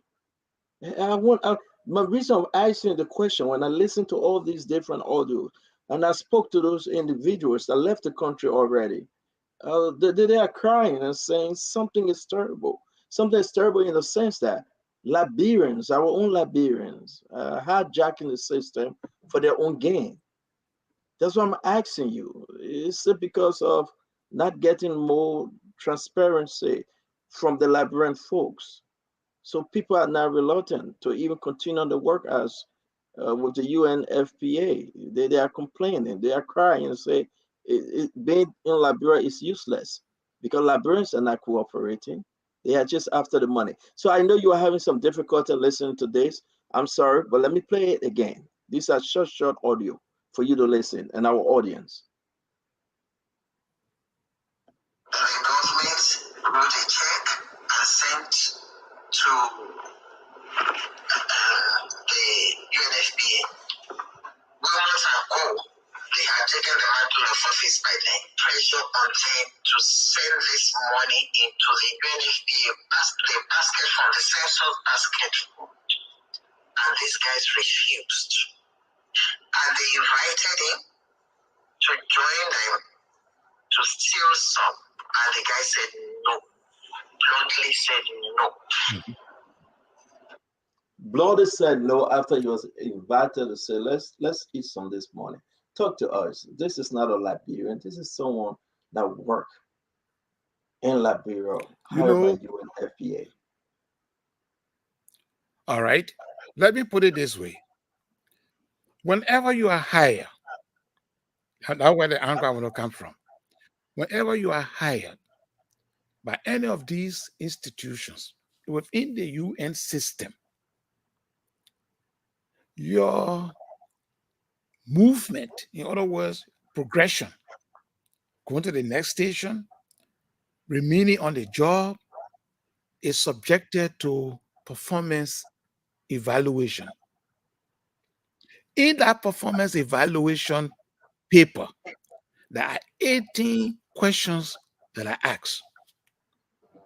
One set of those, the 18, a set out of the 18 has to do with the management of the resources that were at your disposal. So if you are part and parcel of that kind of international structure, you have to conform. You cannot just release funds. It has to be properly documented. So the guy who was speaking, or on the other hand, they are under obligation to stay within those guidelines. The group he was talking about, who are not under those things, they are member of the government, or the institution, their dismissal is not on those guidelines. They want certain things. And the guy is holding on until you meet criteria A, criteria B, criteria C. If that is the situation, there is a clash. Everybody go on. Okay. Everybody disappeared. Just can you hear me? We can hear you, sir. Go ahead, please. We are hearing you. Okay. I see on the screen, Mac is muted. All right. No, we are So good. there is a clash. All right. One, I'm following the rules. Two, you do not know or appreciate the rules. You want certain things done. There is a clash. I think that tape you just played resulted from such a clash, where I come and I want this, and I say, but you got to do this, and you say no. So that's the kind of thing that happens normally. But if that group is clear about the rules and regulations of your partner, you will not be that stringent, or even your request will come within some kind of adjustments. So in the case of what you just played, I think those two groups just had clashes on buying by the rules or just give us the money. So you have folks on the That could be UNFPA, one. and you have folks from the government of Liberia. Somebody is in saying, listen, we can do X, Y, and Z. You are quite correct. And I want Liberians to listen as we move on playing this audio. And they will confirm. And you yourself, you agree that the clash was on, and somebody was standing up for truth.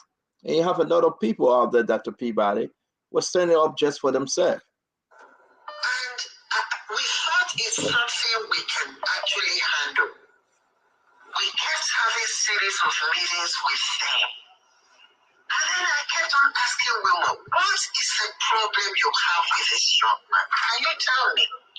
Because I know, and he's running after his head. What exactly is the problem? And then he kept showing me one useless document like this. He used this money to fix his car. He used this to I said, Wilma, I said, look, I said, see, what you are showing me, if this boy comes out with damning evidence against you, will you be able to stand? It will be, I said, so what will you gain when you dismiss him? What are you going to gain? I'm not going to get anything. But several times he was very angry with me because I refused to back him up. I cannot back up a thief. I'm not a thief. So, Dr. McIntosh, so many times, Wilma Smith needed someone to back him. And the letter say, I cannot back a thief. I am not a thief. I cannot defend a thief. Dr. McIntosh, during your time serving and working for the goodness of the country, talking about the census, you find a member from UNFPA saying that I cannot defend a thief, calling a Liberian working, a deputy director working in the system, a thief. How terrible is that, Dr. McIntosh? Well, I mean, people have different ways of expressing their own judgment on the matter. Yesterday, I heard on your radio two representatives. One said to the other, you are a diplomat. I will say it the way I want to say it.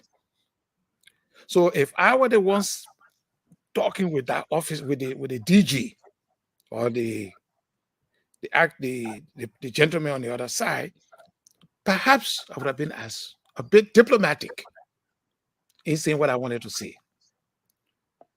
So somewhere along the lines, the point you're raising is that you're taking one official and you're calling him a thief. I could have approached it differently. Because the bottom line is you want me to do A, B, C, D.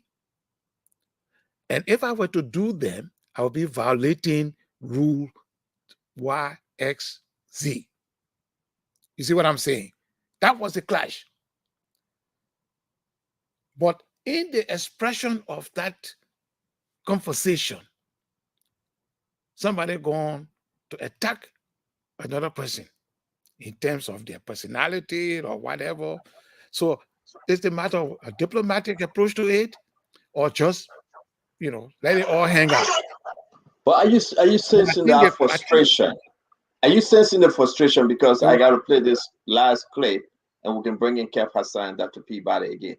Are you in her voice? You sensing some form of frustration, though? I am not a thief. She talked about her experience for all these years working with the census, different country, not having this problem in Liberia. You want me to back you? And then let me pull this back a little bit. Let Liberians hear it again. Dr. Michael. I'm not going to get anything. But several times he was very angry with me because I refused to back him. I cannot back up a thief. I'm not a thief.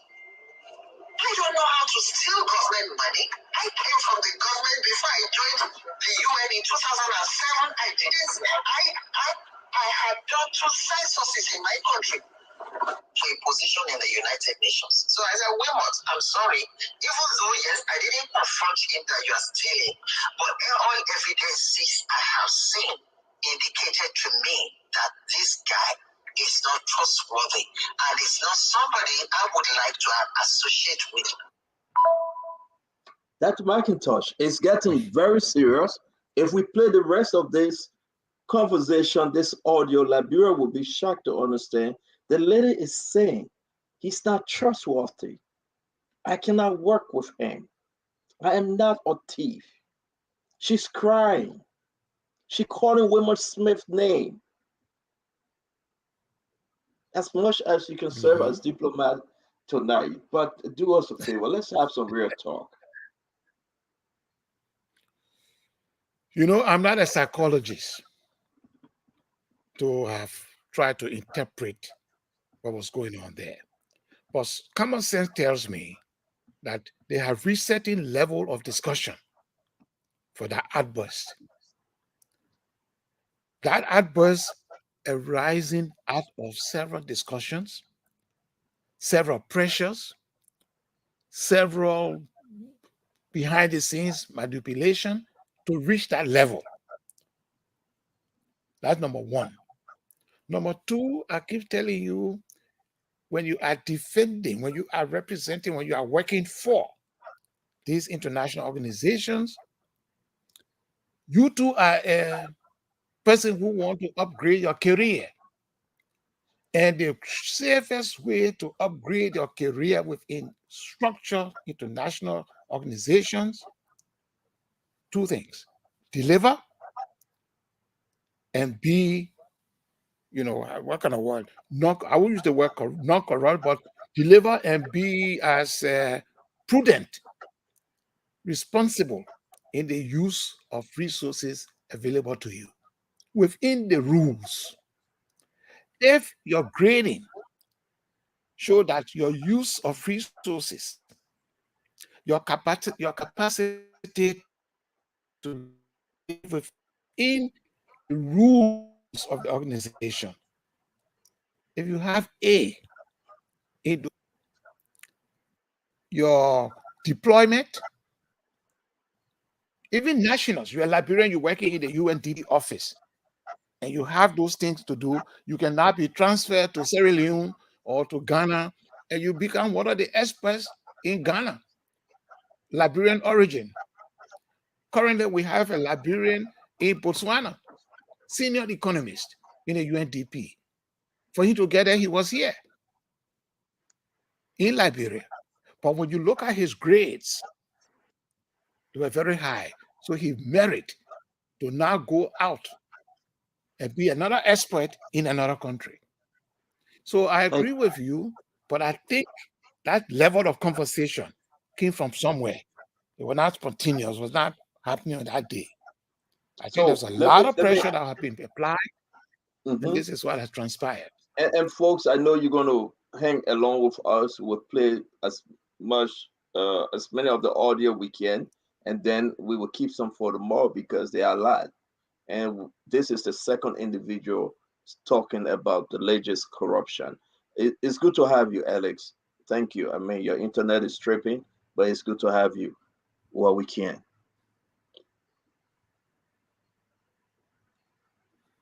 We are not hearing you, Alex. No, we are not hearing you.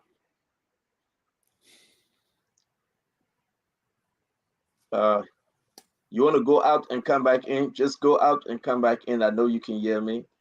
Just log out and log back in. Dr. Peabody, let me play this clip, then we can bring in you, Kev, and Timothy and George. Timothy, I mean, you're following with the clip. I'm going to play this one, the third clip. March 28 this year, the government sent another money.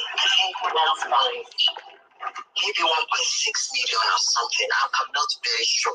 Let me not quote the wrong figure, but government gave another check for UNFPA to put in the census basket food. Wilmot and Co refused to release that money. 3 meetings. Our rep and deputy rep, Mr. Sese, the CTA, requested for that money to be transferred into the census basket food. These guys kept on giving excuses, and at the end of the day, bold-faced thieves, they refused to release that money.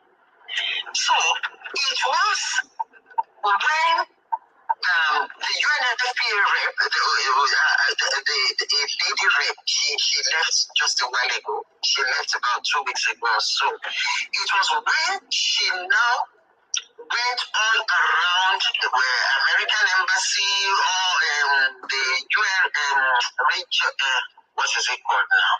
The RC of the UN, when there was a lot of pressure on the Minister for Finance that this gap has to be closed by all means.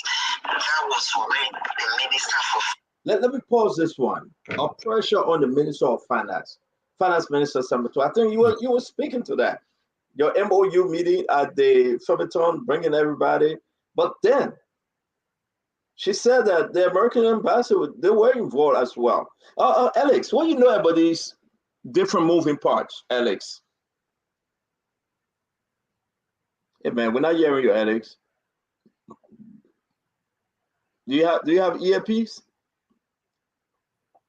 Your mic is muted from your end. We are not hearing you.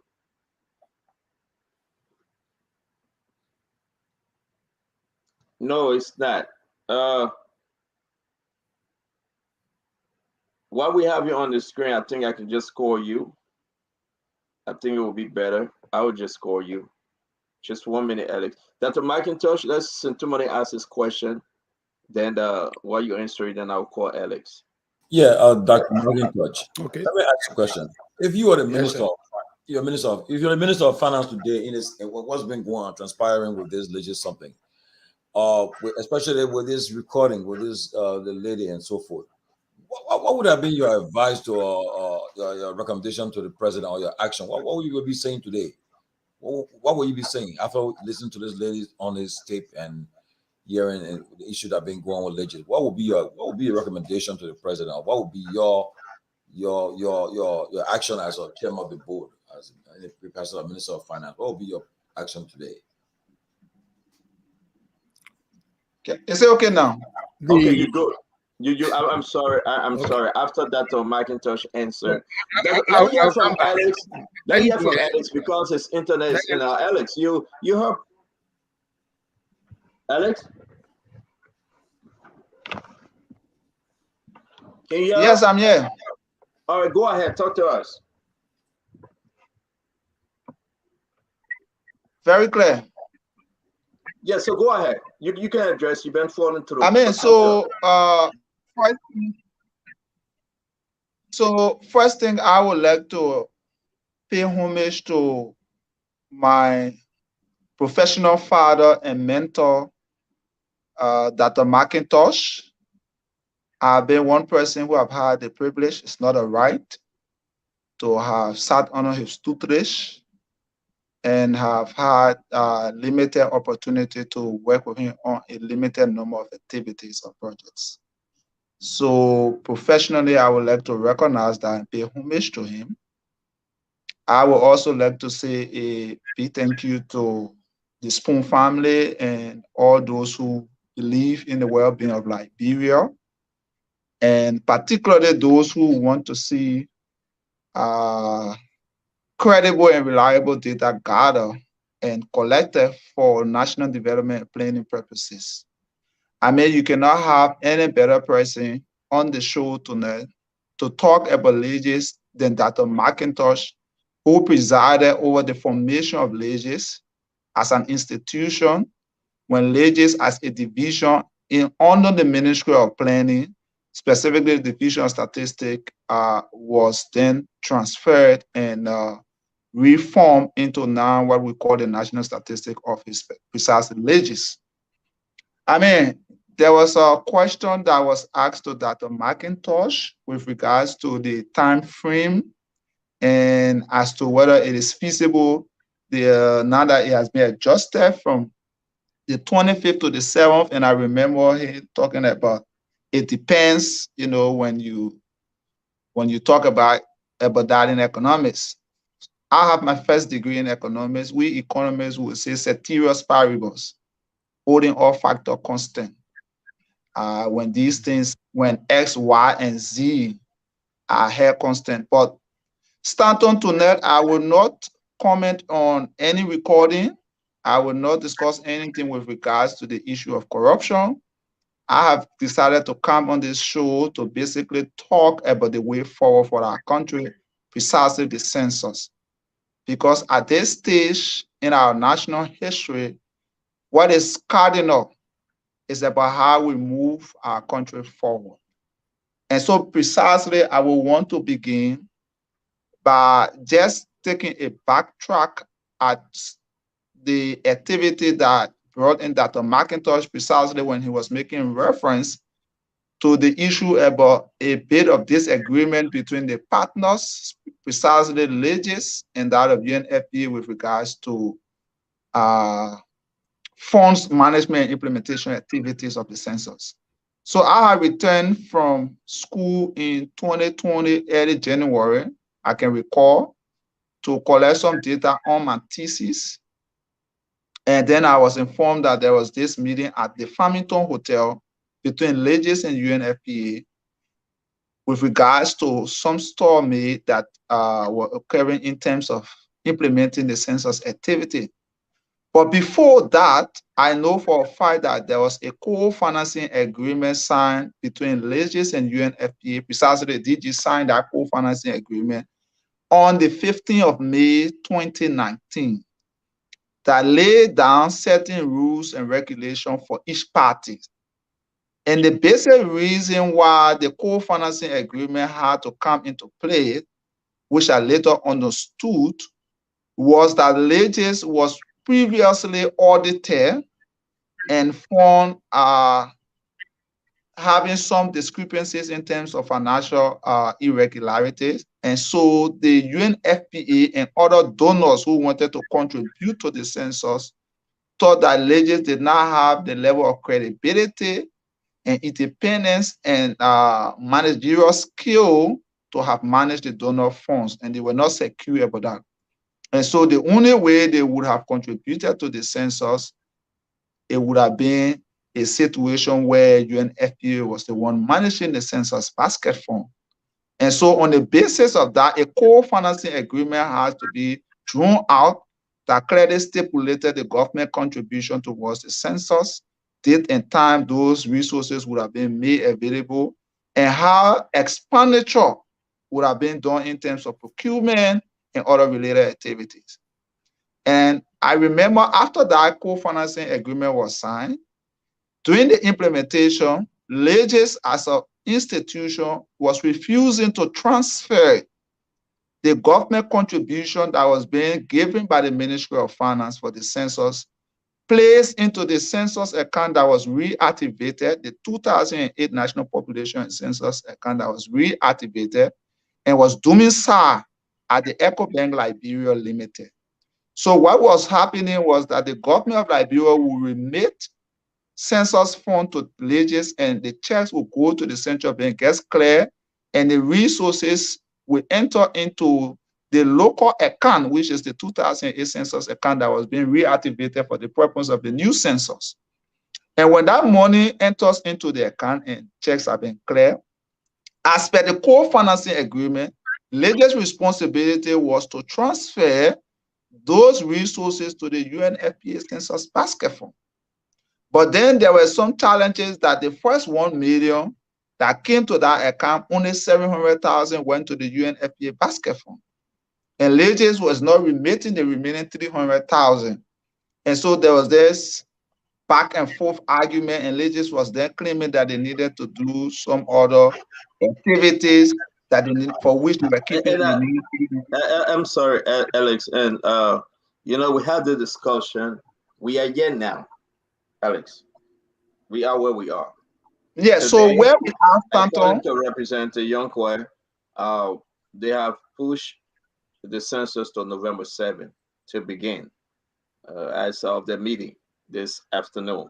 It is important to note now, do you think there will be census in 2022?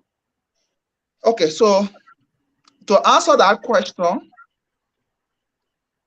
on the 27th of August of this year,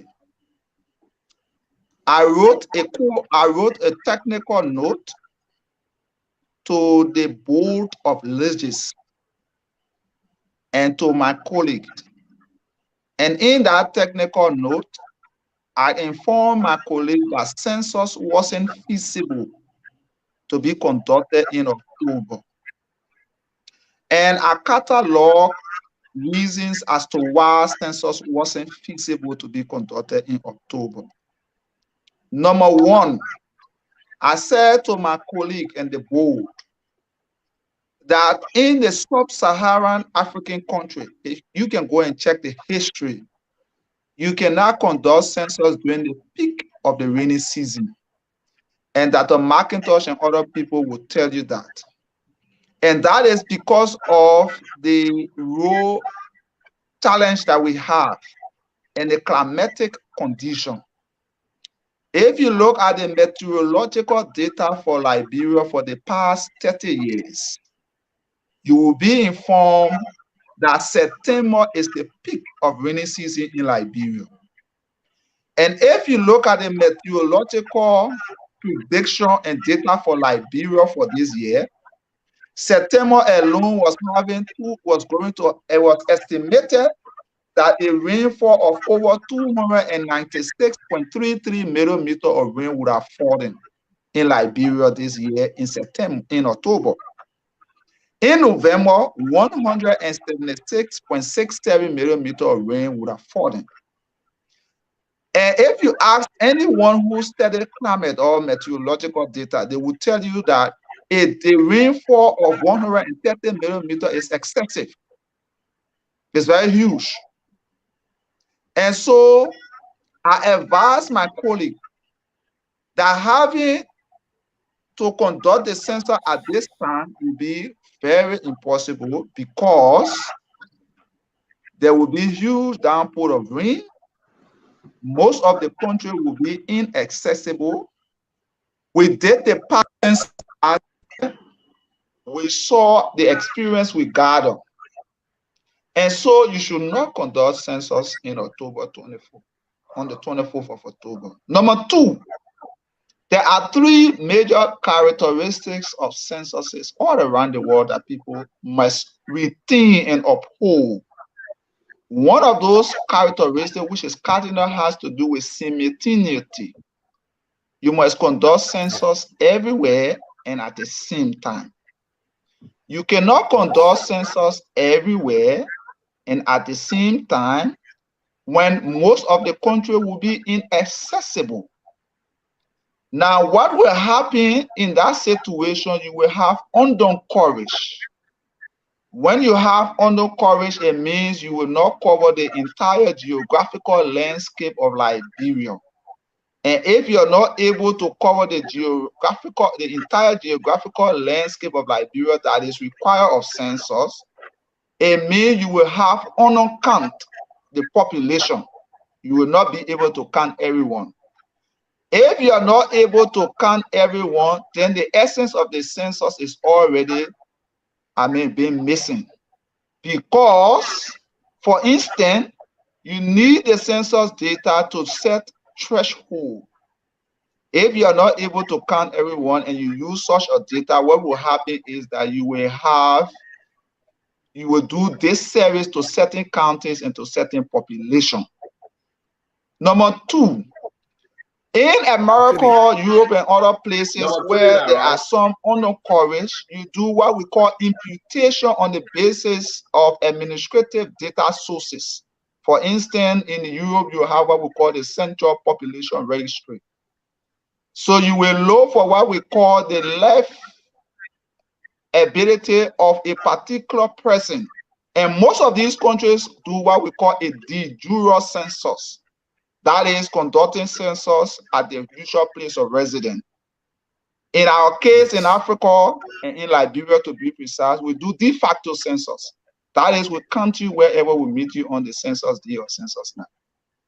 And so on the basis of these and many other, including administrative reasons and issues that had to do with the issue of integrity, if you look at the fundamental principles of official statistics, it talks about public trust in the statistical offices. You cannot conduct any survey or any census when the public do not trust the individuals who are conducting the census. Even the international community will have a challenge with that. So what is the way forward now? The way forward. Alex, can you hear us? Yes. All right, thank you. I understand. Thank you very much for that in-depth reason. You think we shouldn't be having census at this time. Should we also include the corruption behavior? That's one of your reasons why you think we cannot have census? I'm not hearing you. Can you hear me now? Yes, go ahead. You have given all of the reasons why you think we shouldn't have census at this time. You are Alex M. Williams. Because of some corrupt activities at Legis, we listened to this audio from UNFPA folks.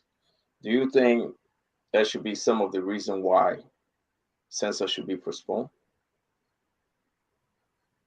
Obviously, when I spoke about the issue about public trust, it has to do with integrity. You have to have people conducting census who the public trust. That these people will not do what we call, for instance, gerrymandering in censuses.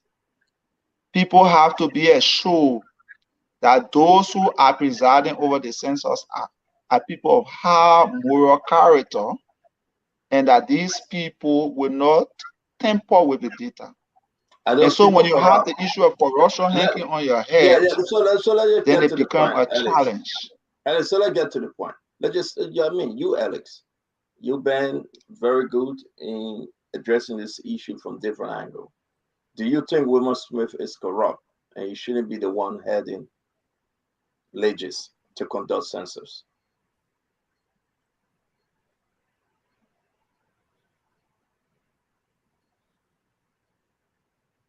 Can you hear us? No, I'm not hearing you. So it means you are hearing me. Can you hear me now?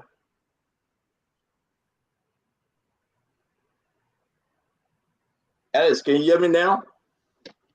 Okay. Yes. You can hear me, right? Yeah, go ahead. Go ahead. I'm asking you a question.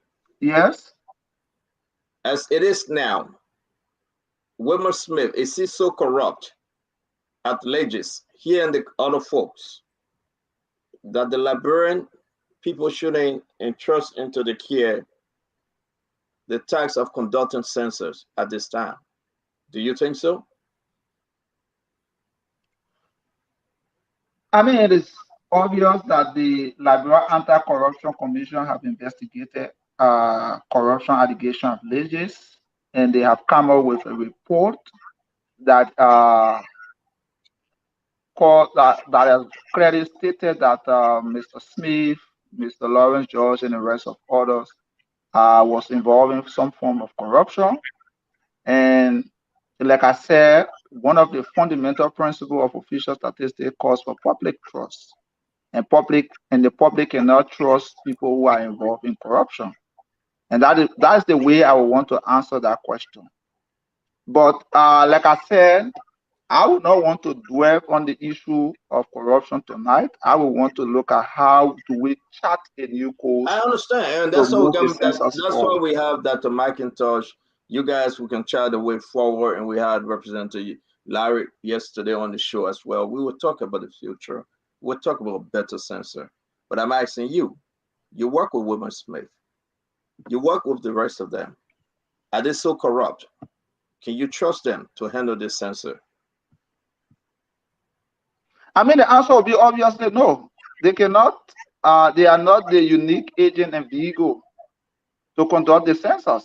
I mean, it's nothing we can go around. It's just the fact that these guys are being investigated by the anti-corruption agency of our country, and they are being found guilty. And allowing them to conduct the census will be violating the fundamental principle of official statistics. It will be violating basic reasoning. So it's clear. I put these names out for you to help Liberians tonight. Francis Willer, Wilmer Smith, Lawrence George, Jamon Bawokwaya, Dominic Pay. Are these guys the group? Can you trust them to carry on the census in the country? The 5 individuals I'm seeing on the screen were all found guilty one way or the other for violating the Public Procurement Concession Act, for violating the Public Financial Management Law of our country, and for violating basic international accounting standards and procedure. And so basic reasoning will very clearly say that they should not be at the institution. They should not be at the court trying to exonerate themselves. Thank you, Alex. I rest with my question. Dr. McIntosh is 6:15 yet Eastern Time, United States. That will be 10:15. I know you have to leave. Do you have any final? I want us to talk a little bit of politics where you come in from ANC, CPP. But I know it was important for you to discuss the census. So, Alex, we want to say thank you. It's good having you always, Alex. And I'm so glad that today we get a little way to breathe because we know that they have now pushed the censor to November 7th. You will be working hard, Alex. Dr. McIntosh will be working hard, and we will be following through with this story to help Liberia that one day we can have a better censor. Alex, thank you very much. It's good to have you as always, sir. Well, thank you very much. The reason why I'm going to hold you for the next 5 minutes is, I got to put in small politics apart from this. I know where you want to go. Because I know where you want to go. I'm happy, Dr. McIntosh. I'm happy because you know why? Honorable Youngquest said, listen, we push this thing to November 7th. We can have time to go through it, and maybe we'll give the government, the president of Liberia, to understand this better, to come up with a sound decision, because those folks cannot be trusted, in doing the censor work as it seems right now. So I want to say thank you for helping us discuss the censor issue. Thank you very much. And I'm happy that you took the positive approach from my note of my little text, because this is for Liberia. And I'm glad to know that it is going to take place. And I'm also hopeful that the replacement of the management team to handle this is into that calculation. Because just as Alex said, if it hangs the way it is hanging, it will give us some more problems. So that we want to have some good results, it should match the money that is being outlaid. And I don't know whether between October 24th, our 24th, it should have been, and 7th of November, that those conditionalities that have given rise to this issue, whether those conditionalities would have been clear. That's my only little worry. But as I said, once people want to do something and they begin to work at it from the word go, we should be able to meet the challenge and do that. But it was a very good evening, and I'm sure you had other things on your mind. But I'm here in Liberia. I'm here in I know you Liberia. gotta go. I know you gotta go, Dr. And I will dash our energy and Dr. deal with what you McIntosh, could deal with I me. know you gotta go. I know you gotta go, but very quick, I want to give you a little bit of room, because since you joined Tim Cummings, you know, we're waiting for the opportunity to talk about your addition to Tim Cummings. How do you feel? You think you can help? I feel, look, let me tell you, one of the interesting things about life is when you make a decision, you must have analyzed, you must have consulted. And in that analysis and consultations, you derive certain level of comfortability. Once that is done and you take the decision, you should be comfortable with that decision. I am comfortable. And I'm looking forward for the day we can hold this conversation again around that subject matter. Because the issue out there from my listening is, oh, this guy, he can go. He's not going to produce anything. This guy, he can go. He doesn't have constituency. This guy can go. He doesn't have a code the old age. He gave passports away. So I'm looking for the day we will discuss this. That illusion that this guy cannot do it. I like real it. Quick, your brother, your brother, your good old friend, your good old boy, your good old friend, your brother. How you call him? Cyril Allen. Ooh. Cyril Allen came on the show and he said, well, he's not worrying about you. You cannot even win Riverside. Of course, I like it. You bring nothing on the table. That's what I do. That's what I do.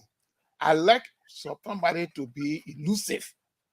And you know, when you're playing football and you want to score the goal, the back man, his mind on you, you sort of elude him. So let it go. The only other question I would have had for my brother that night, if I had called, we're going to say, wait a minute, who was the campaign chairman that got us where we are? So he was a figureheaded campaign chairman. He did not bring to the table what it takes to manage a campaign and deliver results. He doesn't have people who believed in him and came to the table. If he can answer those questions for me, that, oh yes, this guy didn't have anything. That's good. That's very good. I left somebody to be, their impression to be elusive. Because that's when you pass by there, you score your goal. So we will have another evening. We will. Yes, sir. But take the last question from Kev That's when you Hassan. pass by there. You must take the last question from Kev Hassan, please. Kefiko. No. I will come back. I will come back. But you cannot leave Kev out of this thing. Dr. McIntosh, we planned for you to take one question. One question for Kev. He's my brother. He's my brother. Kev, go ahead. Dr. McIntosh, Yeah. One of the things about a campaign, like you say, you took part in campaigning, is the messaging.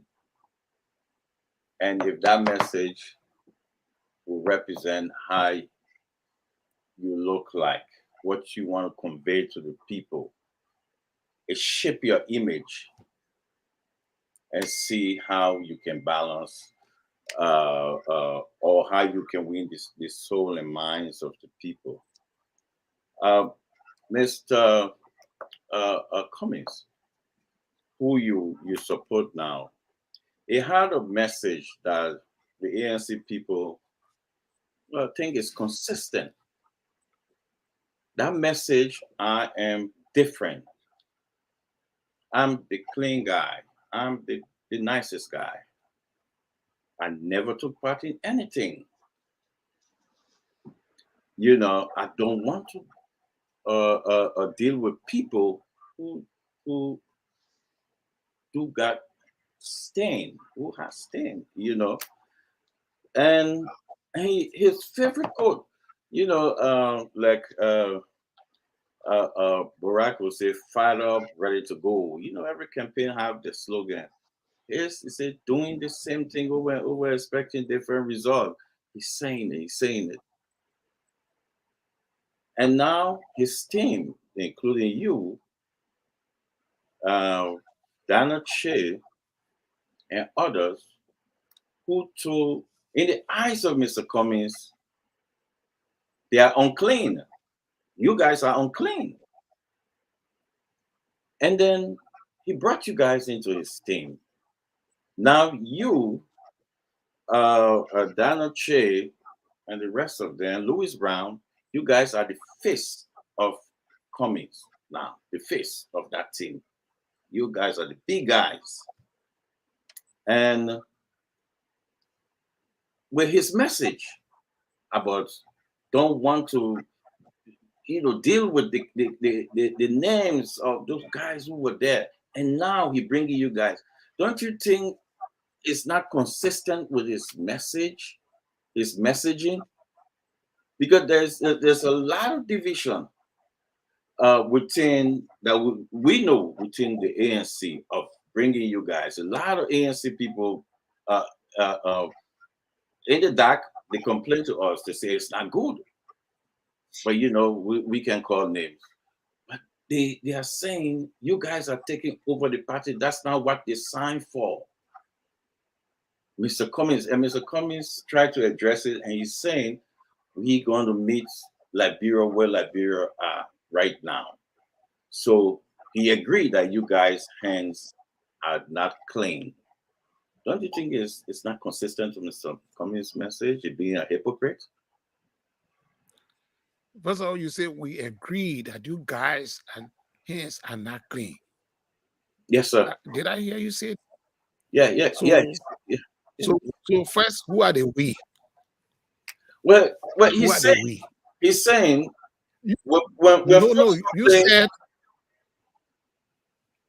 no. We first complain about you. We first complain about you, about Louis Brown, Dana Che. Mr. Cummings agreed that he's going to meet Liberia where Liberia, the point of Liberia. So I'm going to meet with Liberia today. He actually, you know, he said, look, you got to go there, bring them in and clean them. So he's saying to the Liberian people, he bring you guys in to clean you guys because you guys have a stain. Oh.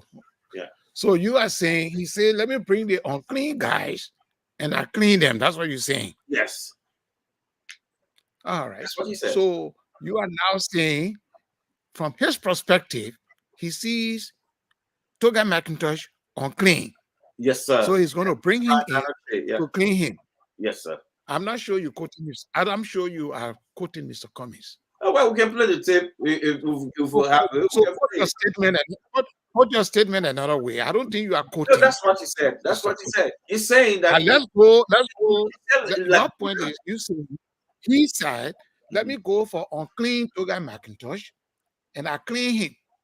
And Louis Brown, and I'm saying to you guys, that's what he said. And I'm saying to you, I don't think you are quoting Mr. Cummings. But the tapes are there. I think what is important here, my brother, is Republic of Liberia.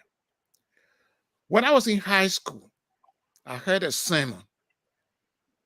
I'm not going to be justifying what you just said, but I'm just going to tell you what I heard in high school from Reverend Huff at Rick's Institute when I was a student. And his text on that day was God's dumb power. You know, the way you drum your garbage. And he went in his Bible and he picked people that were in the dump pile, writing cups, writing rags, and he takes you out of that dump pile and brought you, and you became a different person. So this whole concept that it is an impossible task, there is an objective. Two things. One, win an election. Two, govern properly. So in your decision-making equation to meet those two things, there's a dump pile, there are people there.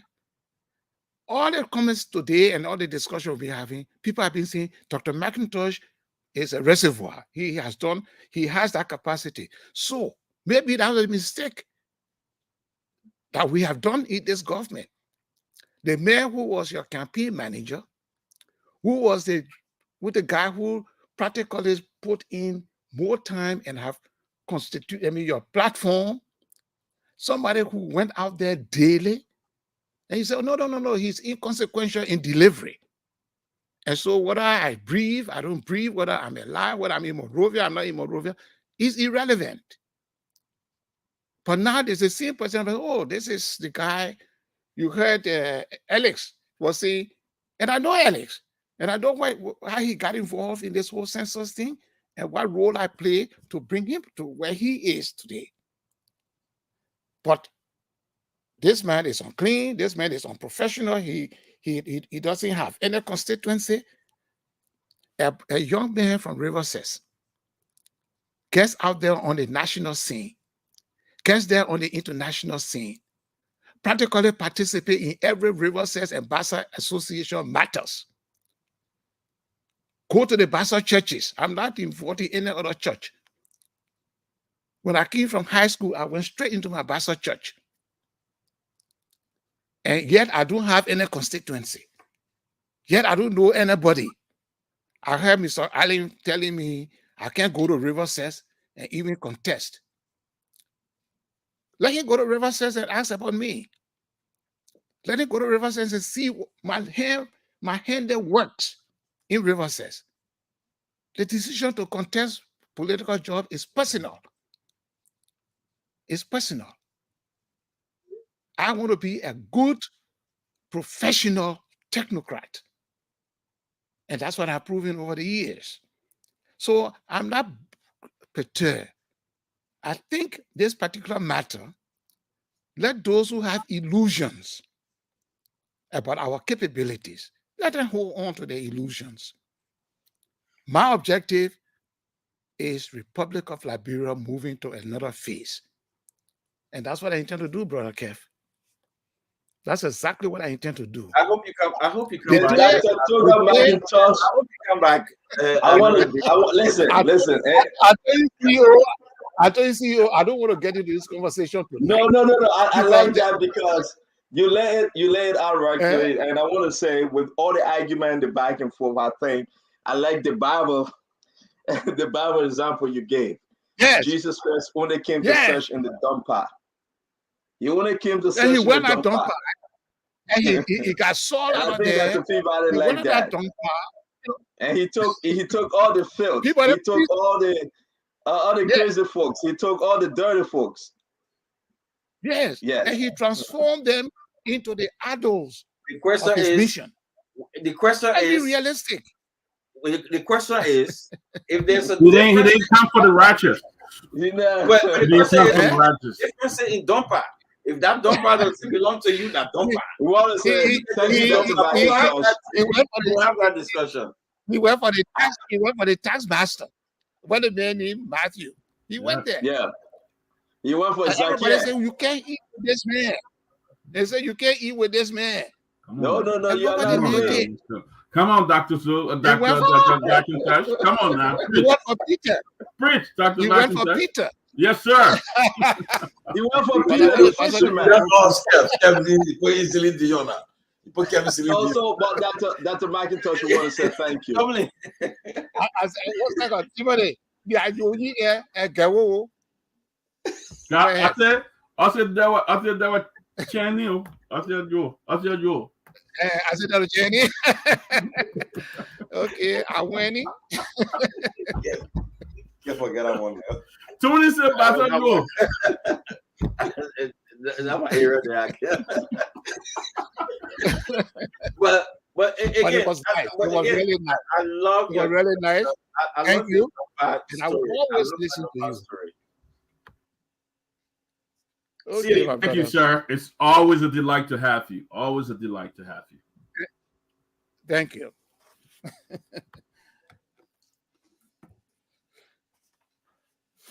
Want to say thank you very much, Dr. McIntosh, man. That was interesting.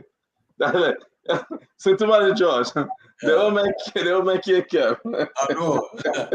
No, but Then I Okay. Then I And gotta that's break why you need somebody like Dr. McIntosh. a foreign minister, you go put down on listen, That's why you need someone like Dr. McIntosh. Because if it was just an auto surrogate, they were going to run with what you wanted the wrong way.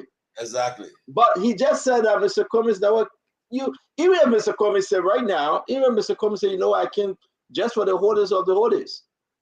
Dr. McIntosh said, no, he came for the sinners. He came for the unrighteous. He came for those that your people are rejecting, say we cannot work with. He came for those that your people are condemning and said they cannot work with. He's saying that Mr. Cummings came for those that the CDC have rejected, can't give job to. Mr. McIntosh, Dr. McIntosh saying that he came for those young men and women that was on D12 fee, saying that we did everything possible, but the CDC have rejected us. No job. We want to go to hospital. We can't. No medication. No education. But he said that Mr. Cummings came for those groups, Kev. Look, and that's a dangerous group, Kev. There's a group in Mr. Cummings' target right now. They are 60%. Let me finish with this. Kev. They are 60% or over 60%. If you talk about those with no businesses, no job, nothing, no getting up in the morning to go to work, no market, nothing. They are over 60% out there. People call them beggars. Dr. McIntosh saying tonight that Mr. Cummings came for that 60% that have no hope. From one brother to one sister begging. The 60% that gave George Monowia power, that he can improve their lives. But guess what happened? He's building water park. That's not life. That's not improving their life. We are not saying it's bad to build invisible park, but it will not add education to the young men and women that are going to play on that park because you know why? All day long. No. I like Dr. McIntosh. Dr. McIntosh is a veteran. Dr. McIntosh You gotta has be been careful this how you thing. talk to him. Yeah, but let me come in now. Let me come in. Oh, you begging to come in? You eat already. No, let me eat already, brother. Come in. Sorry, let me come in. I like that dumper story. I like that dumper. You know, the Bible say, or Jesus said, "Come as you are." I love it. Come as you are. I love it. I have put you about now. But you know the difference. You know Dr. McIntosh thought just small power, just one. Listen, he taught you the power a little bit. Let me make it plain. You know the difference. What the political imam said, the question he asked for people that have a dirty hands in the war. That Mr. Cummings said that I am not part of them. If you are dirty, like Prince Johnson or other people, and he asks you to support him, and you refuse. You are a complete dirty guy. I'm not going to deal with that dumper. Mr. Cummings' dumper is selective. My thing is that this you use that man. Dumper is selective. See, your dumper cannot be selective for the administration. If you in, let me finish. Let me finish. I know you're campaigning. Let me finish. If your dumper is selective, your dumper should not be selective. You can go to 11 people go dumper. You're not going to Nubian people dumper. Okay, I want audio. What come in that comment. The only time you can come as you are, or when your dumper, when you support him. I want to clean that man. I want to clean you. But if you don't support him, your dumper should be sanctioned. And that's what I'm saying. So the dumper is different. The dumper is different. So let's make it clear.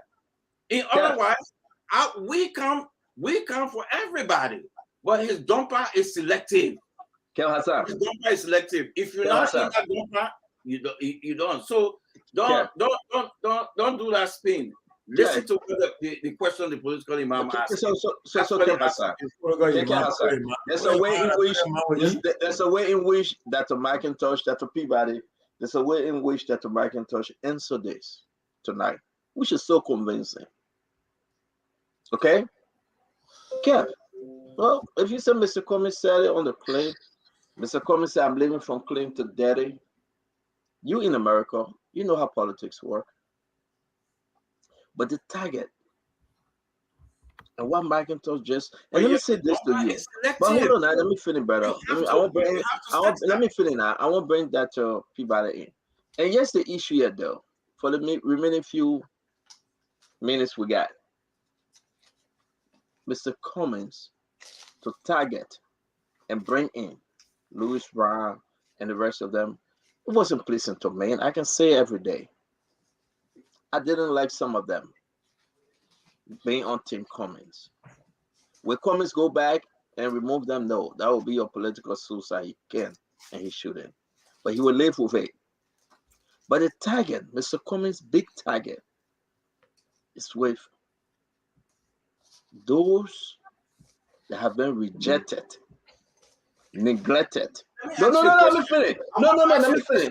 Let me finish. I will not answer your question. I don't want to answer your question. Answer the question you're answering. Josh, I don't want to answer this guy's question, Judgy. I don't want to answer his question, Judgy. I gotta go. No, listen. I don't want to answer his question. Mr. Cummings' message has changed. I don't want to answer your question. Mr. Cummings' message doing the same thing over and over has changed. Answer that question. Kev, I don't want to answer your question. It means Somebody judge. Don't answer his question. He will give us the chance to speak. The mistake you guys are making. Are you saying Mr. Cummings is 95? Peabody, can you tell your brother, Kev? No, answer that question. Mama, you always say I should ask you a question. I ask you now, don't dodge him. Mr. No, you cannot be on the show. You're like Kev do this, man. No, but Kev, that the question is for all three. The message has changed. The learn professor puts Kev where he wanted Kev to be. But Tumani George, he gotta give me Dr. Peabody. This guy gotta give me a chance to speak. Kev, let him know. Then you get your flow. I mean, everybody can say anything. It sounds good to you, my man. So Kev, you know, Tumani, you know where I'm going. When you want to interrupt, for me not to learn. I mean, would have been a good foreign minister for the we administration. Tumani George, don't fall for it. Let the guy give me a chance. I beg you. What are we talking about? Tomorrow, George, let the guy give me a chance. I beg you, man. You're telling me, man. I'm asking you, and I'll put a picture. I'll ask that question.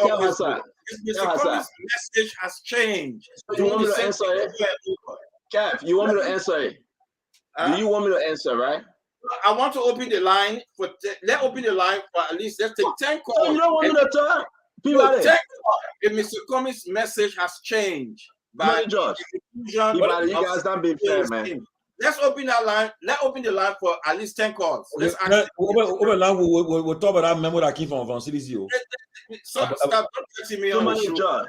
Too many jobs. Let me make my point. Let Kev start disturbing. You guys are watching the show. Kev is disturbing all through.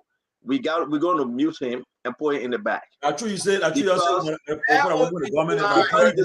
me say this, guys. The mistake I think CDC making, Dr. Richardson, right? Dr. Peabody. The mistake CDC is making is this. Those people, you know, in America, you say you have some people on the fence. You always say, Tony George, speak of those undecided. Those people are making up their mind right now. They are. I'm not yet supporting Mr. Cummings. But when that Toga McIntosh and say on our show, Mr. Cummings came just for the dirty dudes, for the Zokos on the street, for those Liberians that cannot pay the children's school fees, that have the children sitting home and begging for bread. It's not me saying it, that's that Toga McIntosh saying it. That Mr. Cummings came to make life better. To make life even better, more better. For those people that are going to bed hungry tonight. That's what Kev don't want me to say. That's exactly why he don't want me to say. Let's if Mr. Cummings and he gonna interrupt me again. Leave the campaign team. Are you trying to campaign team now? Yeah, but man, are you trying to come in? Oh, man, we have enough people on the set. Man, we have enough people on the set. Come on, man. Why is this? No. Listen, Kev. I'm asking you, let's take 10 calls and see if actually like Can I tell you about Mr. Cummings small? Can I tell you about Mr. Cummings small? So why can't we let it? Yesterday we opened the line. Why can't we open the line? Why your brother yet disturbing? We'll talk about that memo that came from about the Civil Service memo. Yeah, we open the line and ask the question about the Civil Service memo. If Mr. Cummings message, we will open the line. But let me announce something real quick. What's going on with the appointment of George Manaway, President Way appointment? He appointed Simon Kido's son, Sam Doe. No. Not those on. Okay, Doe ready to why it is. You sure not Doe son? No, it's not. Okay, Sam Doe. Thank you for that correction. Kev said I was Doe's son, and I told him that he was wrong. He appointed Sam Doe, right, at the National Port Authority. And but listen though, something is happening. Something is happening, guys. Why is this appointment having a trouble, St. Thomas and George? Well, maybe the appointment was Sam Doe, right? From my understanding is that he's been in that position. He's already been doing that position, working in that position for some time. I just don't know why the president made it official, but I think I heard he been performing that role for some time. But it has to do with his. I think maybe why he was people. I mean, his going to Liberia in America. Well, what happened? But as far as I'm concerned, as I checked, I don't think there was any like. Have he done anything in Liberia, Sam Doe? Have he committed any crime? Did he go to jail in Liberia? Oh, he went to school and graduated, and I think he's been. Dr. Peabody, what say you? Let me say I've known Sam from Atlanta, Georgia, when I lived there. You know, I think Sam is one of those that I would say that I'm proud of.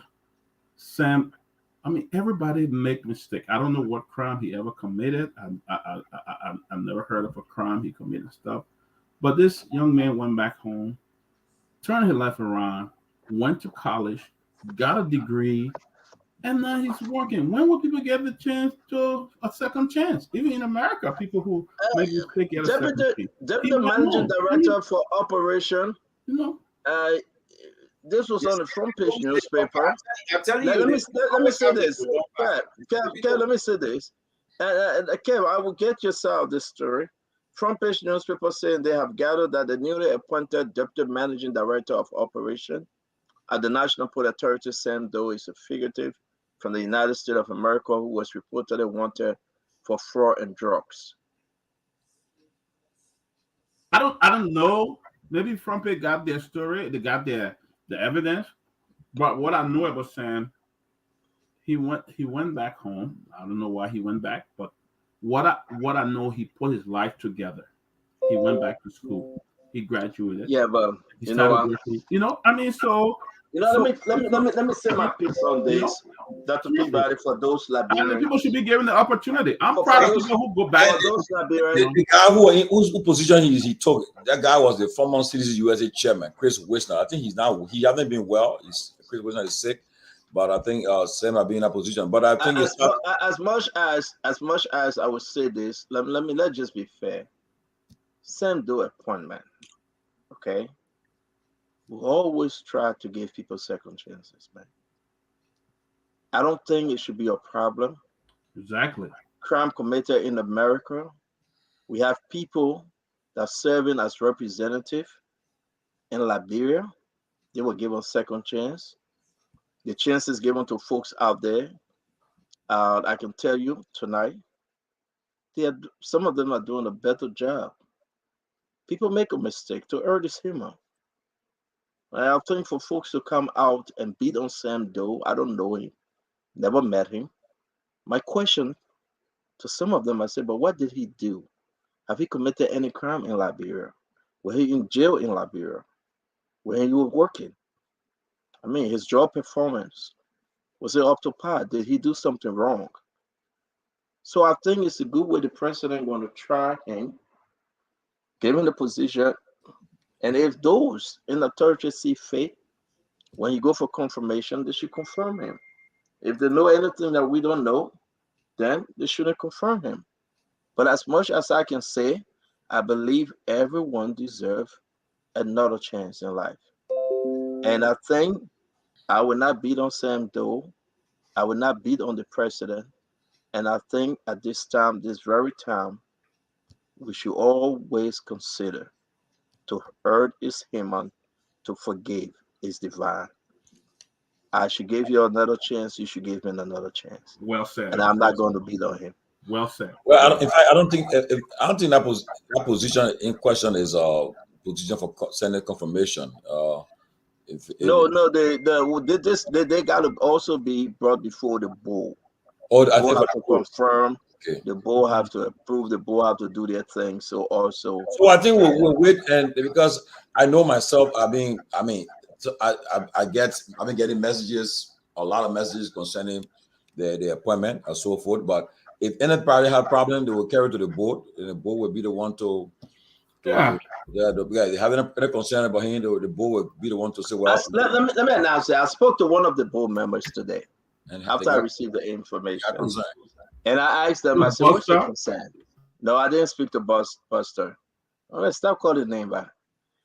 Then I asked them, I said, but what's your concern? And, they said, listen, Stanton, he have never committed any crime yet in Liberia. He been working like every one of us. And I think we should try him. I think we should give him the opportunity.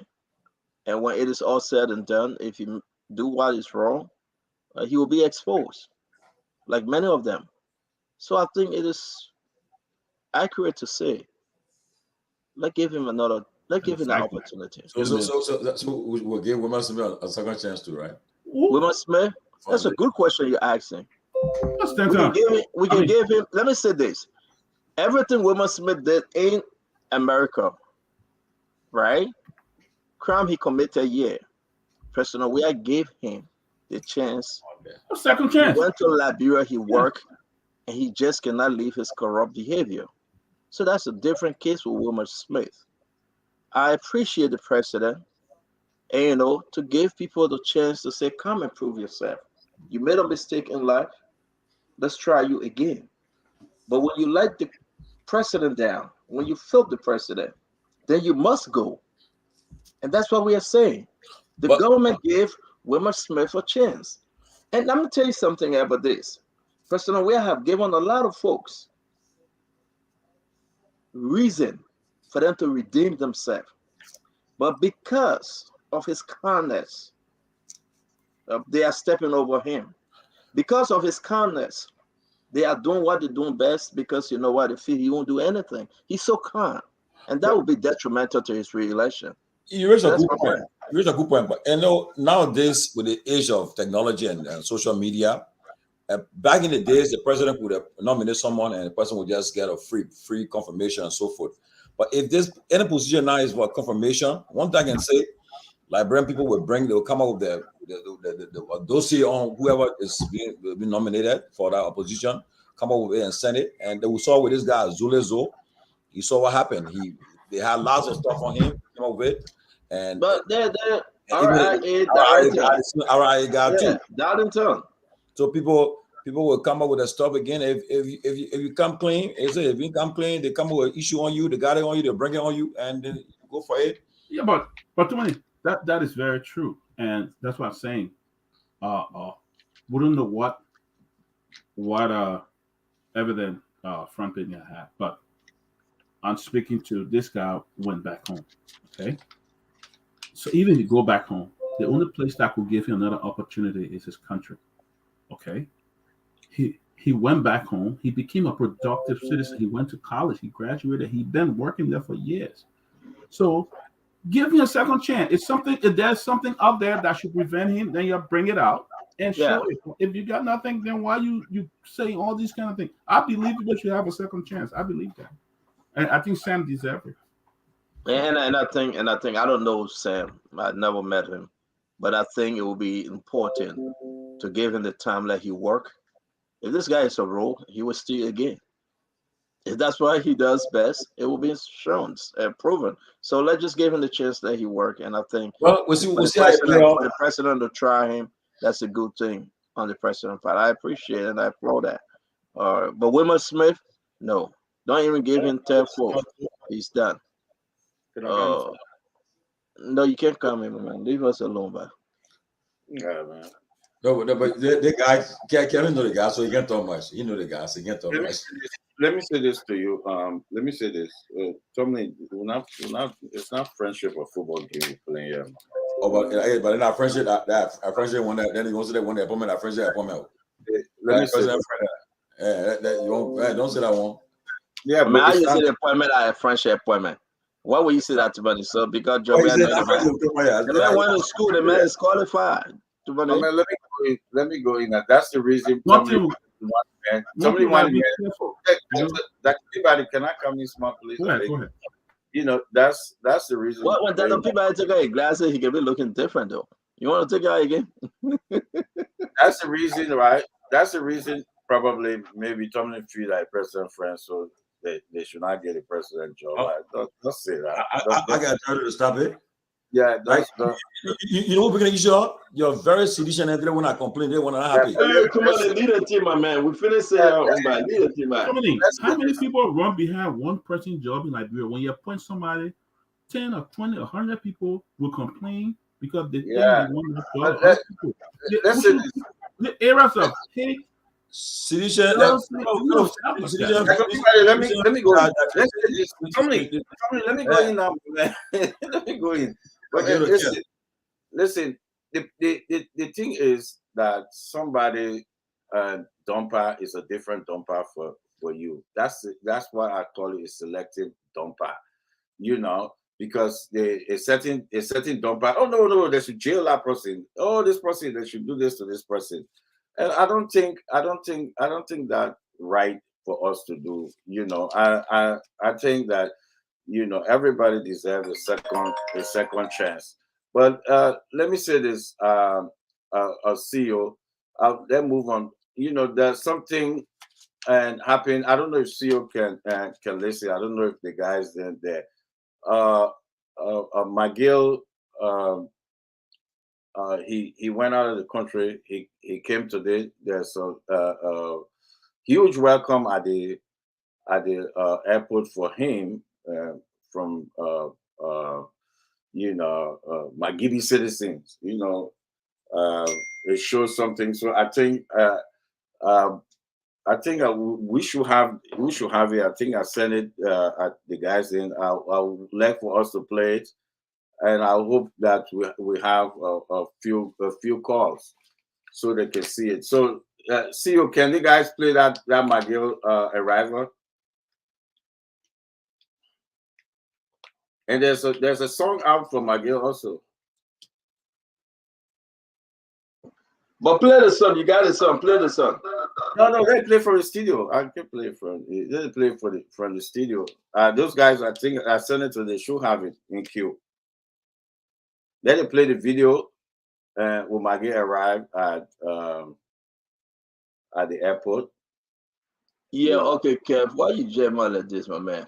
I told you have another video again. You come out another video again. No, yes, it's not a bad video. Yeah, it's not a bad video that the Peabody just Kev, go ahead, talk. Let me get it ready quick. Yeah, McGill went out of the country. He came back. It's something about people in McGibby. It's something about people in McGibby, and what we're hearing next Friday is going to be a massive turnout with the people of McGibby. I don't know, probably petitioning or something, but Friday is going to be a huge show in McGibby. But the tape will show today at the airport, and there's a new song out for McGill from the people of McGibby. Something happening in McGibby, where Tomlin hometown, Tomlin hometown. Tomlin, I don't think if you put your hat in the race, you'll be you.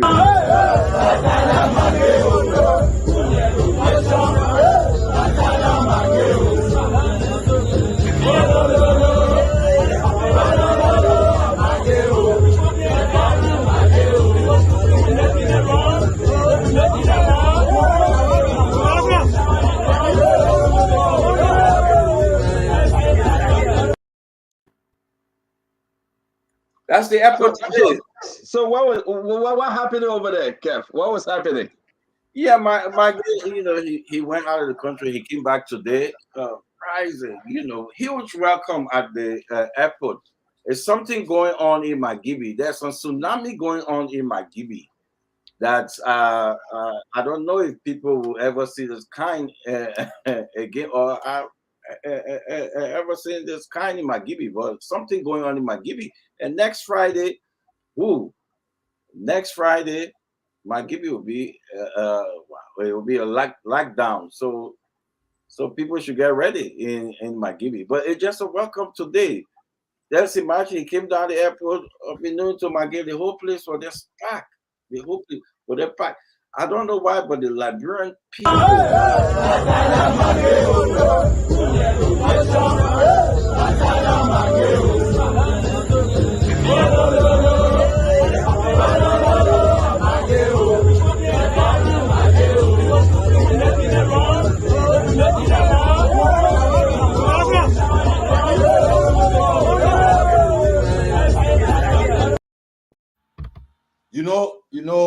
Kev, you see, if honestly, right, McGill, many people don't know McGill. McGill he's a very decent human being, good human being, honestly.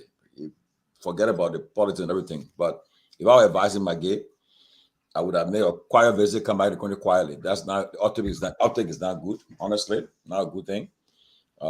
And McGill, nothing about what happening. The people, can you stop the people, Tomlin? Can you stop the people? Kev, I'm sure he got a message perhaps long before that time, but I would not advise him to let somebody finish. Yeah, I would not advise him to even for the show, especially what he's going through right now. My biggest concern right now, I think, should be where he's focusing on, see how best he can get delisted for that sanction. But to show this thing, that man, that video going viral, and then tomorrow you can't find out. I mean, you see people know how this thing works. They know how it works and so forth. But out here, I'll take things quietly, do my stuff, go in out of the country, come back quietly, no big publicity and so forth, and so forth, and work on my what I'm going through right now, But the updates is bad. But again, who am I? I just gave my own personal view. But if I wouldn't have advised to for that show. What say you, Dr. Peabody? I can't even get mine. Can you hear me? Yes. I would not do that, to be honest. I will not, because knowing all that has been taking place in the last few months, I will not encourage those kind of things to happen, because you don't know what else could come on you. You don't know what else they could do to you. McGill, yeah, maybe people want him and people want him to leave. It's a good thing. There's nothing on the laws of Liberia that say he cannot run. But I think these kind of publicity, I would agree with Tony, it should have not been shown. I won't do that, to be honest. Okay, let me say this though. Let me say this, guys. Let me play this in one more time, then I'll say what I want to say.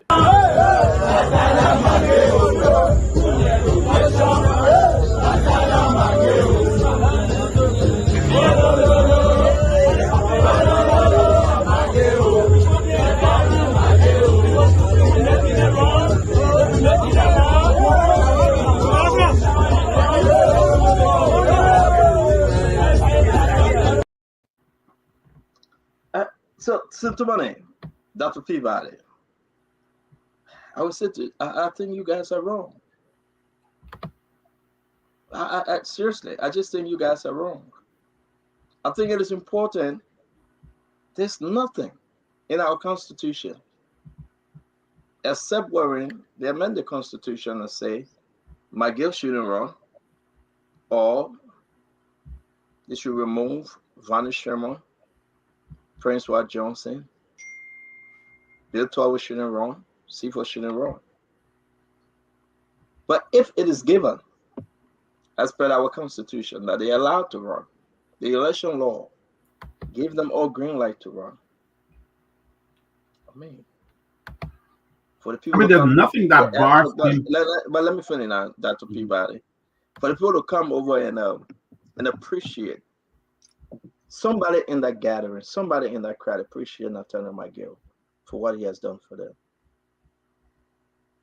You can say he's on sanction. You can say he's the worst of a criminal. But somebody in that group say, I'm going to appreciate McGill.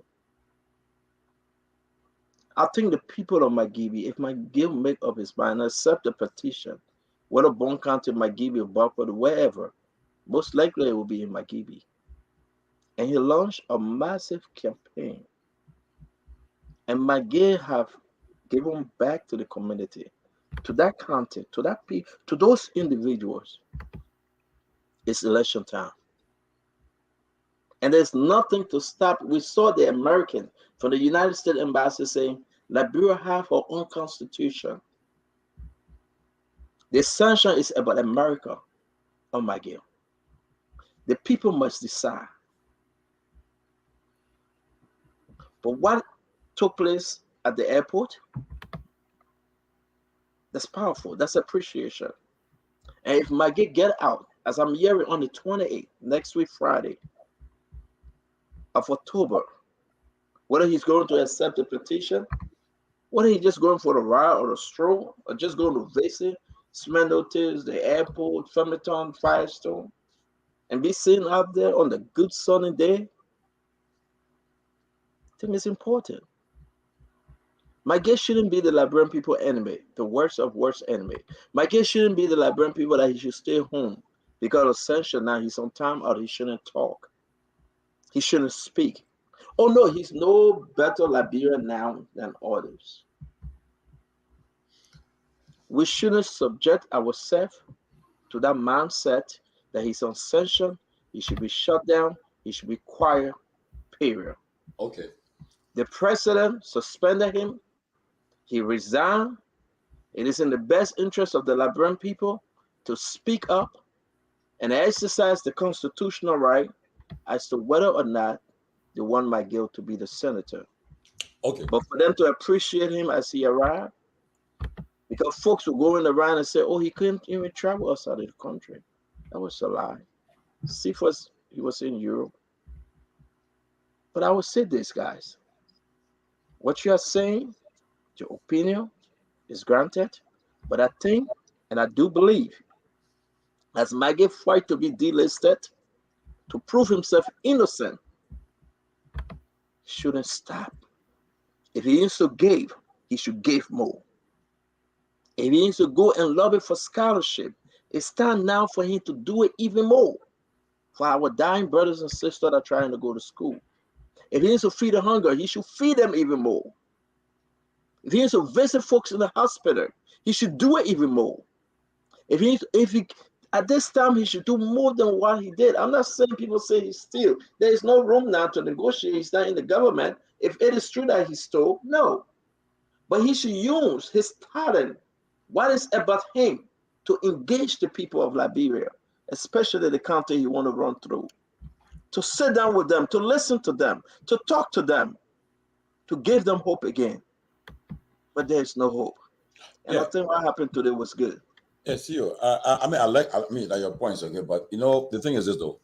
First of all, the sanction that was imposed was not because he committed a crime. They committed a crime, accused them of committing a crime in America. It was the U.S. government said the sanction came from what happened, where they're accusing them of the done in Liberia. It's first thing. Second thing is that don't forget there's a president of resistance in Magibi, the Nukwe and other people resisting it. So people are, I mean, the critics are saying that it might have been a stage. That thing might have been staged today. I mean, like a stage or turnout today, where people say, okay, we'll counter it by coming sending a message to those who resisting him running. So a message that people here, people still wanting to run and so forth.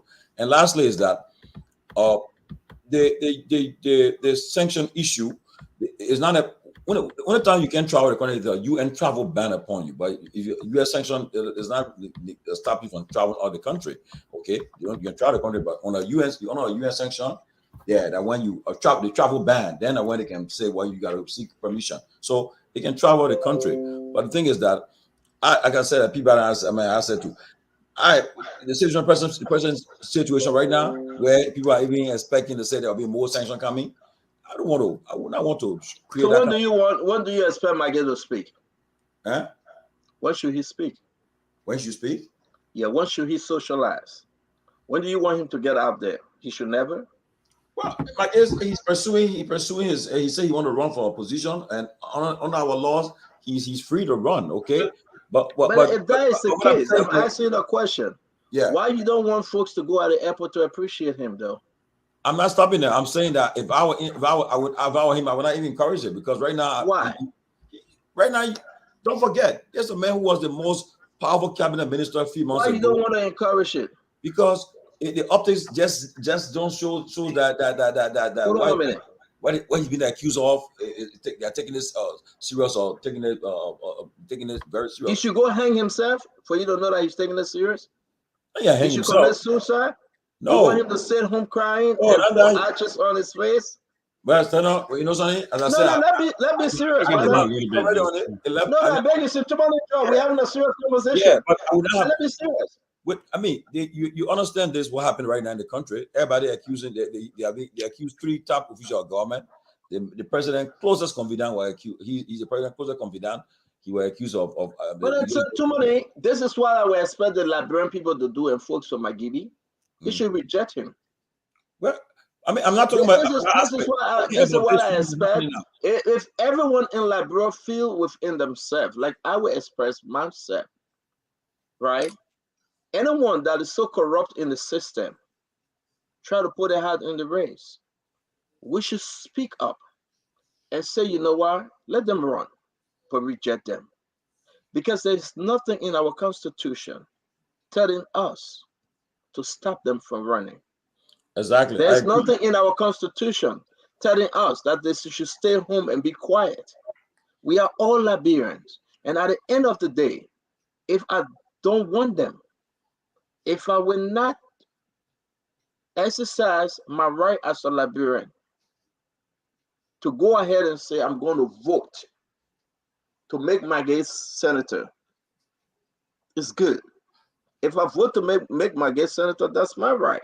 There have been But several, Liberian people should decide. People of Magibby should there decide. have been several Liberian government officials unsanctioned in the past and whatever the case in the past and present. They are not this what they have done.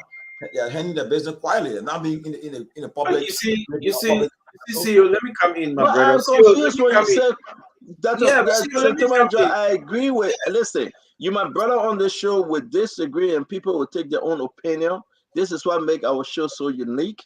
But I think we shouldn't, and we should never just sit back and say because you are under the United States sanction, go home and don't walk on the street of Monrovia anymore. But That's see, wrong. please, let me come in on this.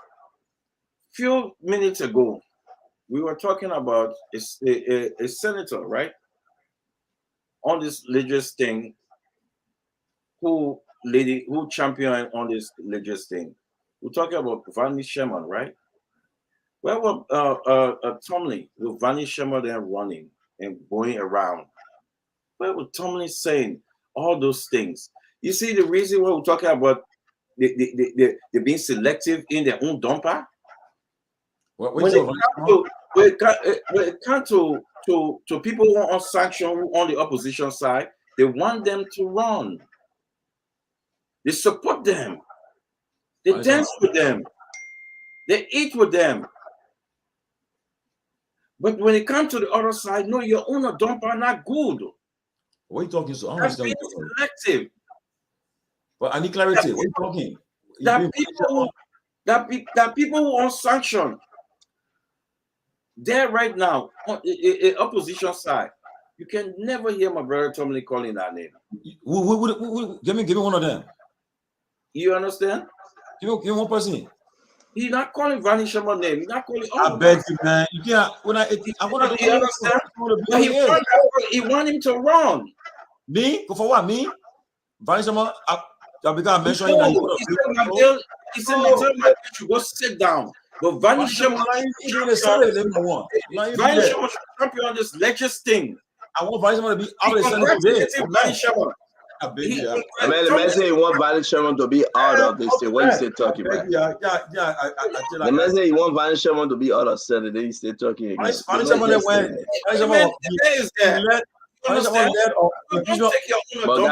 Vanny Sherman led. But I would say this. Mr. Tomani George kept Hassan want to say thank you. But again, to each his own, we should all sit down and encourage the government to push for prosecuting these guys, take them to court. But notwithstanding, they shouldn't just sit there as if they are not Liberians. They should go ahead and exercise the constitutional right. If they want to run for any Senate seat or representative, it's up to them. Let them run. The people should decide. Well, we saw it over there today. The people came to appreciate them. The people came to say thank you, the singing song to them. If you don't like it, that's fine. But I think, Minister Miguel, somebody you were on the show yesterday and said he's a good man. So the people came to appreciate. You said it to Money George. Yeah, so the people came to appreciate a good man. And I think Mr. Miguel should engage the people, should do that which is right. Once they accuse you, you try to do better. You prove your accuser wrong. He should get out there. He should meet them, sit with them, eat with them, talk to them. Tell them that he is not a rogue. Tell them that the accusation is not him. Prove to the American that he's a good guy. Prove to the American that he deserves his day in court. Prove to the American that he loves Liberia better and he wishes well for Liberia. Prove to the world, prove to Liberians that he's a good minister, Miguel. Like Tumani said, he's a good guy. That's what we're talking about. We shouldn't be the judge. We shouldn't be the executioner. We shouldn't be the jury. We shouldn't be anything all in one and we kill the man. Let's give them a second chance and let them prove themselves. Because when this election time is over, we all should come back and say, thank God we are brethren and we are Liberians once again. So with this, Mr. Tumani George, what are people doing here today? Let me play.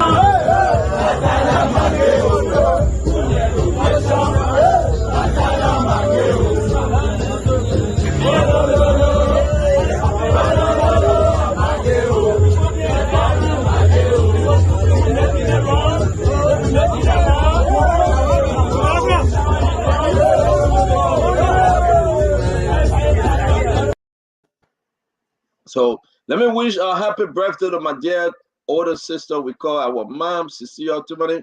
Yeah. I can hook you up with all the nice food. We want to say happy birthday to Cecilia Paba. That's our oldest sister, my mother's first child. Beautiful. Wow. My son's birthday today. My oldest son's birthday today. Want to say from Yeah, you know the me from the Witherspoon family, Wow. want to say happy birthday. We wish you well. We wish you long life, Cecilia. 6C and Big C. We say happy birthday. May God bless you. May God keep you. And Tumani George, I about to go over to the place to get something to eat. Because I heard she was cooking. I said, on your birthday, you cooking? She said, yeah. But I want to say, man, we wish you all the love. We wish you God's blessing.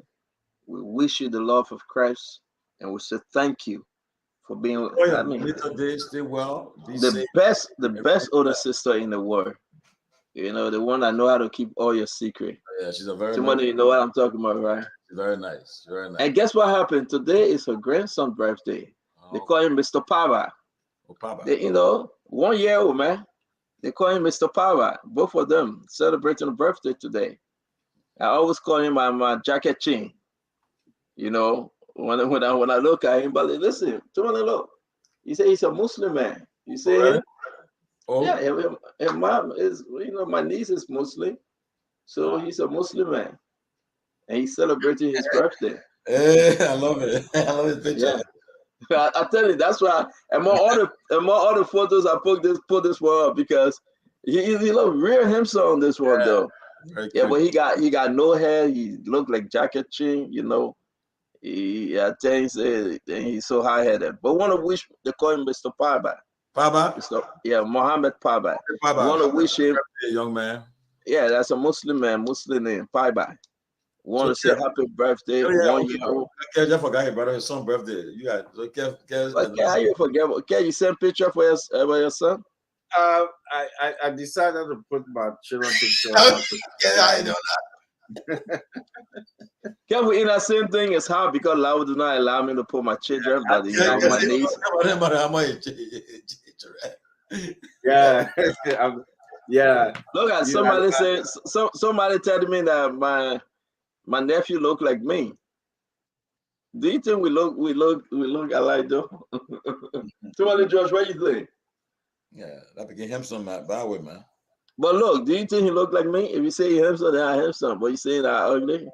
I see you ugly. I said he handsome. Mr. Paba, we want to wish him happy birthday. Yeah. After this birthday thing, let me say, you know, I got to listen to some stuff yesterday with the former vice president. I need to talk about some of them. We'll talk about tomorrow, Kev. Yeah. Okay. 7, 18, 9, 11, 18. Yeah. But want to say, Mr. Paba, happy birthday. 1 year old, you got another 99 years to go. Man, they picking just starting, Tumani George. Just one. Wow. But yeah, we wish you happy birthday. And to my sister, man. I wish we would credit our years. Say God be give us some more. Read one small. So let me ask you. So if God asks you right now, if I have to put your years back, where you want to be? You want to be in Liberia still? You want to be born in Liberia? Because I remember when I was working, I had just entered college. I had my first job and all. I was going to college and working. Yeah, I mean. So you still want to be born in Liberia, right? To that point. Yeah. You still want your parents to have you in Liberia? Yeah, I mean, why you have for your answer? I want to steal my parents. No. I'm asking you a question. I will know all the story. If we were to go back to Mother George, you still want your parents to have you in Liberia. You're going to be born in Liberia, right? Come and say yes, my man. Don't start on that. After what I've seen. Otherwise, I see. No, for the joke. Otherwise, I see. I will say this to you, Tumani George. You will be surprised. I want to be born in Liberia again. Well, I mean, number one, the training. Number two, what I went through in Liberia and make me who I am today, and I give God all the praises. Yeah, but me, the country but, where. I will ask God for one thing. I want to be born in Liberia. I want to be born to the family in which I was born in. Yeah, everything for me, everything constant about the country where the people that can do you bad, simple you turn around, you be celebrating. You vilify the people that doing the person that doing good, you vilify them. The one who can bring this person to you. I want to say, yeah, celebrate that. I probably not born. So you don't want to be born in Liberia. Now why I see after the war, that country, something wrong with that country, but what? Okay. Nothing wrong with that country. I'm joking. I mean, God never made a mistake because. But I know God would have said, no, I want to carry you through that path we went through. Because the path we started with before the war, we said, look, we enter college, we finish, we finish, we just enjoy ourselves. Look what Alpha just said. Not me. He born in Liberia again. Alpha just started the man, because the only man I've seen, man. He said be born in Liberia again, nowhere. I mean, I'll be born in Liberia. I like my Liberia business. Guys, that's a wonderful show, man. Rufus, good day. It's wake up time. I want to say we're grateful to Dominic. for you guys, man. It's a good thing. Dominic, what I saw on that replay yesterday on that show, they should have just gone to IHOP or McDonald's or something and have the show. Man. But let's have that conversation later. But leave UP alone. That's how JB story. Yeah, you know, you need to watch JB now. Eh? Oh, man. But man, you see somebody praising you. I love you so much. Everybody say that. Too many. Everybody say they don't want to be born like bro. Man, what the point I seen or saying it's in the war? That be friend. I mean, are you kidding me? No. You good day. Will you like to be born like bro again? Good day. No. Yeah, if you're coming back in the second war, you want to be born in Liberia? And good day. Good day say yes, my man. Say yes. I said no comment. I'll tell you, I said, but go by there. Go by there. Knowing why you know today, Rufus, yes or no, you want to be born in Liberia? I'm proud to be a Liberian. I would love You want to be born in Liberia? That's not a question. That's not a question. You want to be born again? You want to be born in Liberia? Of course, I have a mission in Liberia to accomplish. Yeah. That's not a question. Rufus, that's not a question. Yes. Something about this Rufus guy. He's a very strong guy. And this Rufus guy. Something about this guy, man. Is it moment you forget your birthday? With pride and dignity. Yes. You mustn't forget who identity. Look what I say, man. The fake. Rufus, you know why Rufus will answer this? Because the day you get American visa, you want the American people to get that you will be going back to Liberia. If you said no, they will deny you. I always love to be a Liberian. We all love to be a Liberian, but the question is, you like to be born again in Liberia? If I could, yes. You can listen to it. Rufus is a very strong guy. You can listen to it. I want to be born in Liberia over and over again. I know my being in Liberia was, it's a testimony. You are questioning God. You are questioning God. That question giving God hard. The question giving God hard time. You're going to give God hard time? Or maybe because you know you can't win an election, might give you that reason why you don't want to be there. That's you. When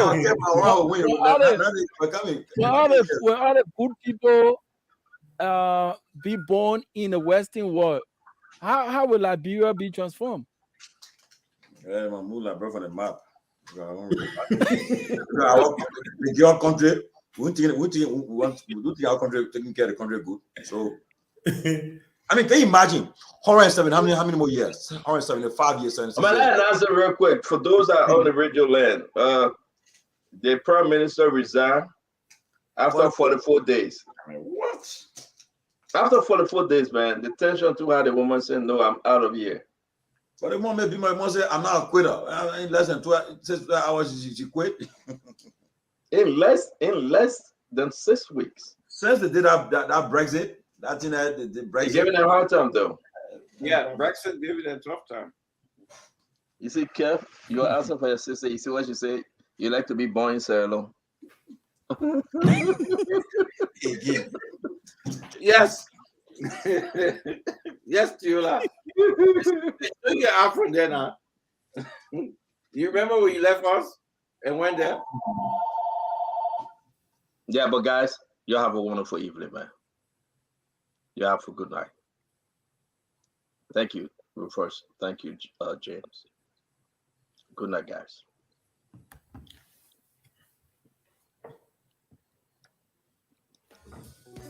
Yes, a special one from the CEO, Stan Tone with the spoon.